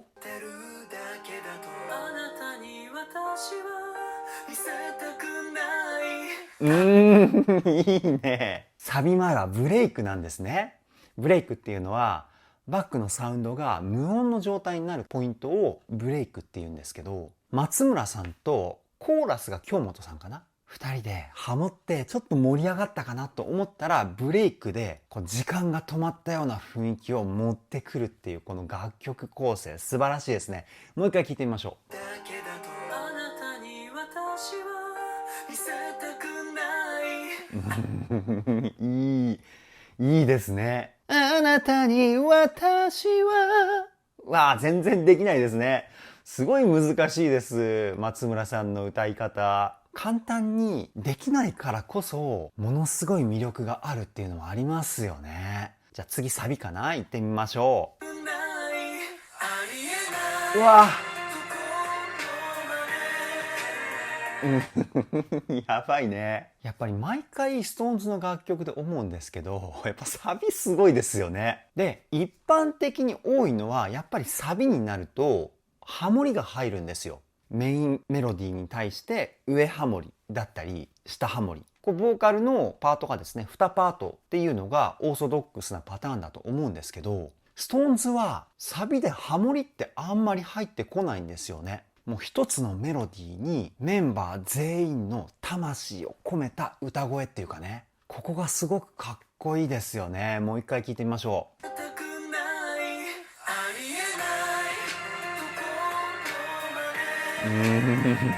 素晴らしいね。そしてさっきは1パートって言ったんですけど、正確には2パートなんですよね。ただこの2パートどういう風なパートに分かれてるかっていうと、メインメロディーがいて1オクターブ下の低いところで同じメロディーを歌ってるパートがいるんですよ。基本 SixTONES の楽曲のサビっていうのはこの歌割りがすごく多いですね。ただね、これがねめちゃくちゃかっこいいんですよ。次いきますよ。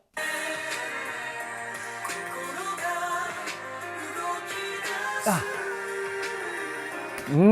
ここでハモリが入ってくるんですね。さっきハモリをあまりサビでは使わないって言ったばっかりだったのにちょっと恥ずかしいですね。ごめんなさい。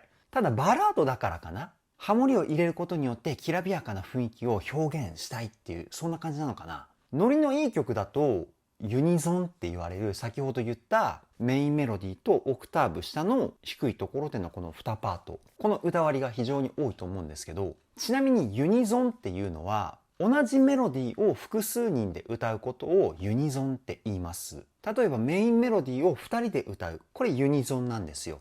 で、メインメロディーとオクターブ下、音の高さは違うんですけど、ドレミファソラシドの音階で表記した時には同じ流れっていうか同じ音を使ったメロディーですよね。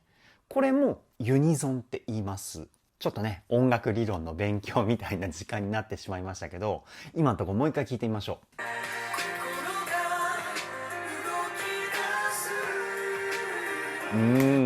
上ハモリが入ってくるとやっぱりね、こうきらびやかさが広がってめちゃくちゃ美しいですよね。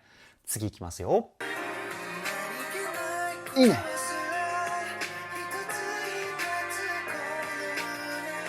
いいね。急にジェシーさん一人で歌うっていう感じになるんですね。こうメンバー全員で歌っていたところから急にソロになることによって物悲しい雰囲気が出ていますよね。そしてジェシーさんもここでは歌声で寂しい雰囲気を表現しているので、さらにね、しっとりした雰囲気がたまらない歌声になってます。もう一回聞いてみましょ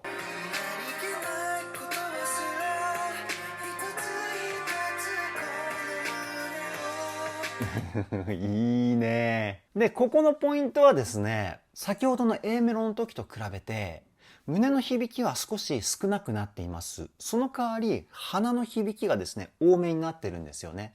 鼻の響きを多めに使うことによって柔らかいふわっとした雰囲気を表現しているポイントです。次いきますよ。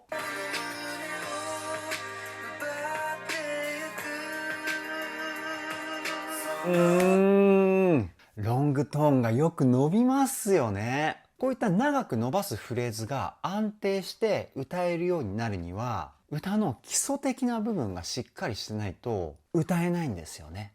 で、歌の基礎的な部分って何かっていうと、息の吸い方、ここなんですよ。腹式呼吸っていう呼吸法をしっかりとマスターしないと、まず歌で必要な体の使い方ができないんですよね。で、歌で使う体の使い方ってどういうことかっていうと、お腹の使い方なんですよ。腹筋ですね。腹式呼吸で息を吸わないと、歌で使いたい腹筋がですね、使えないっていうか、力があんまりね、入れられなくなっちゃうんですよね。なので、その辺のコントロールだったり、基礎力がですね、ものすごくレベルが高いですね、ジェシーさんは。もう一回聞いてみましょう。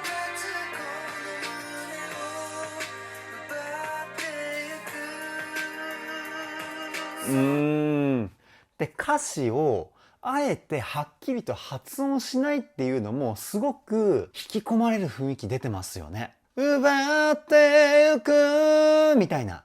ゆくっていう風に言ってないですよね。ゆくみたいな。こんな感じの発音だったと思うんですけど、この発音でですね、甘えたような雰囲気だったり、感情の力が抜けるような雰囲気を表現してるんじゃないかなっていうふうに僕は推測します。次いきますよ。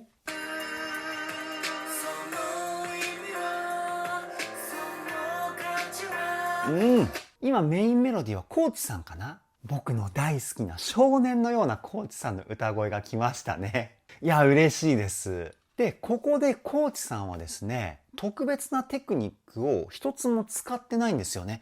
ものすごくストレートな歌声。で、このストレートな歌声でここまで魅力を発揮できるっていうのはものすごいことだと思います。もう一回聞いてみましょう。ほら。ほらほらほら。ビブラートすら使ってないんですよ、ここのポイントは。にもかかわらず、心に光が差し込んだような雰囲気を表現してるって、これすごいですよね。いやー、尊敬します。次いきますよ。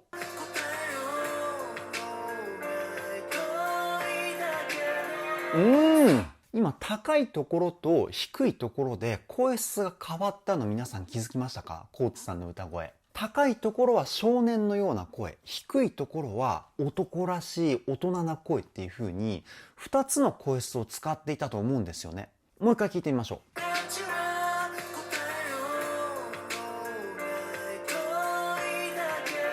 ほらほら。高い音域は鼻がメイン、低い音域は胸がメイン。こういう風な歌い方をしてるんですよ。ものすごく器用ですね。素晴らしい。次いきますよ。うわ、京本さんの激しい感情が乗った素晴らしい歌声ですよね。やっぱり京本さんのね、小刻みに揺れるビブラート、ちりめんビブラート、これ僕大好きですね。もう一回聞いてみましょう。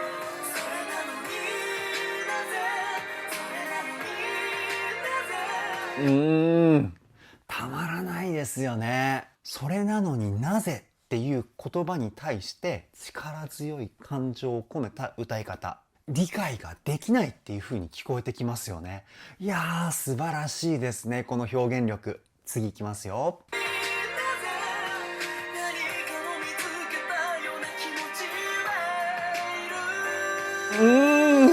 いや、すごいね。もう今にも泣き出してしまいそうな感情をですね、僕は京本さんの歌声から感じたんですけど、やっぱりこの途中で裏声にちょっとね、ひっくり返したような歌い方、京本さんの得意技だと思うんですけど、これがですね、ものすごく曲に合いますよね。もう一回聞いてみましょう。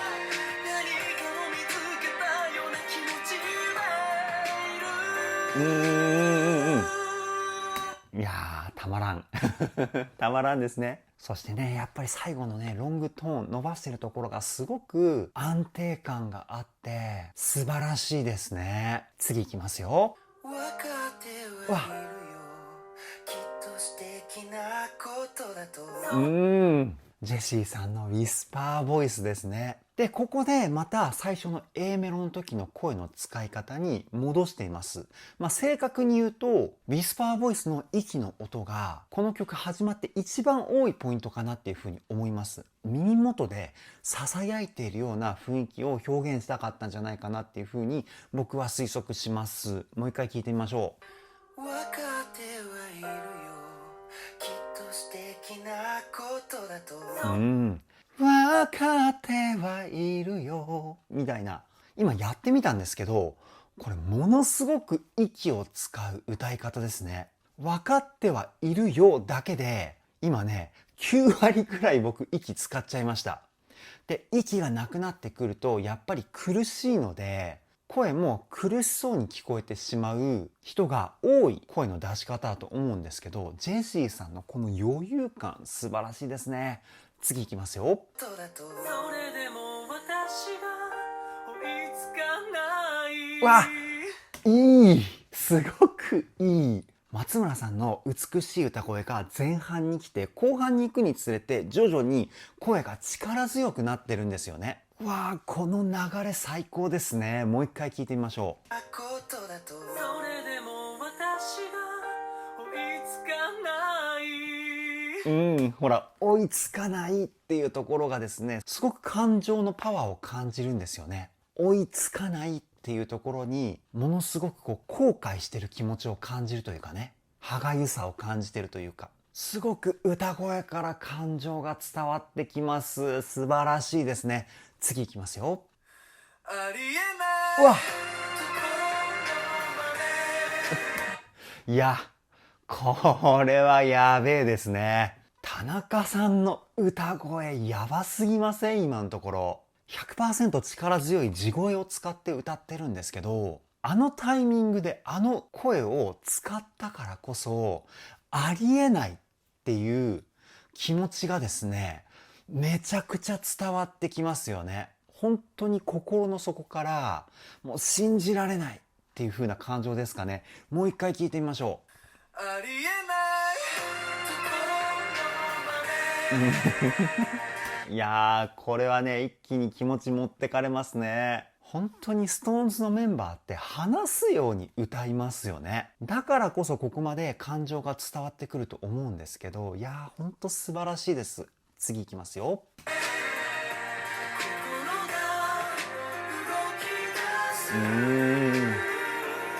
いや、もう本当に聞き入っちゃいますよね。素晴らしすぎる。次いきますよ。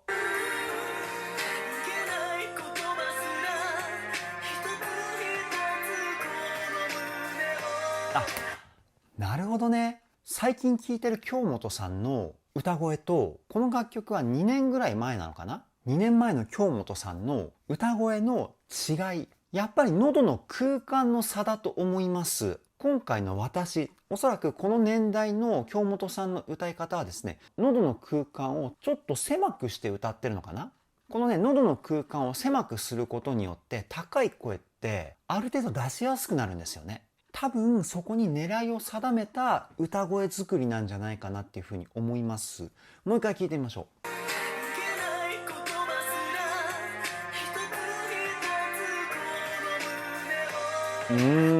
そうですね。いやー、こういう風に年代によっての歌い方の癖を見つけると嬉しくなっちゃいますね。次いきますよ。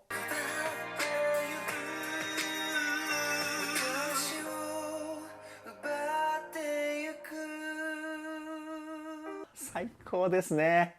歌声でフェードアウトしていくような雰囲気を作ってますよね、ジェシーさん。いやー、もうテクニックの宝庫です。もう一回聞いてみましょう。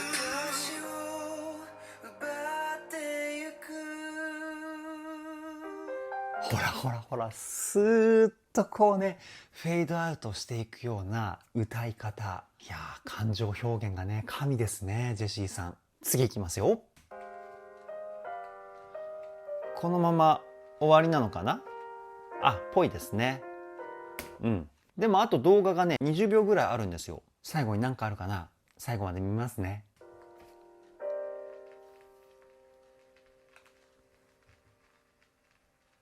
何もなさそうだ。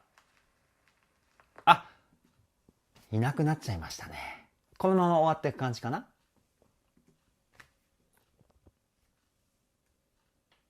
終わりですね。いやー、素晴らしすぎましたね。以上、SixTONES私 YouTube バージョン歌声分析はここで終了です。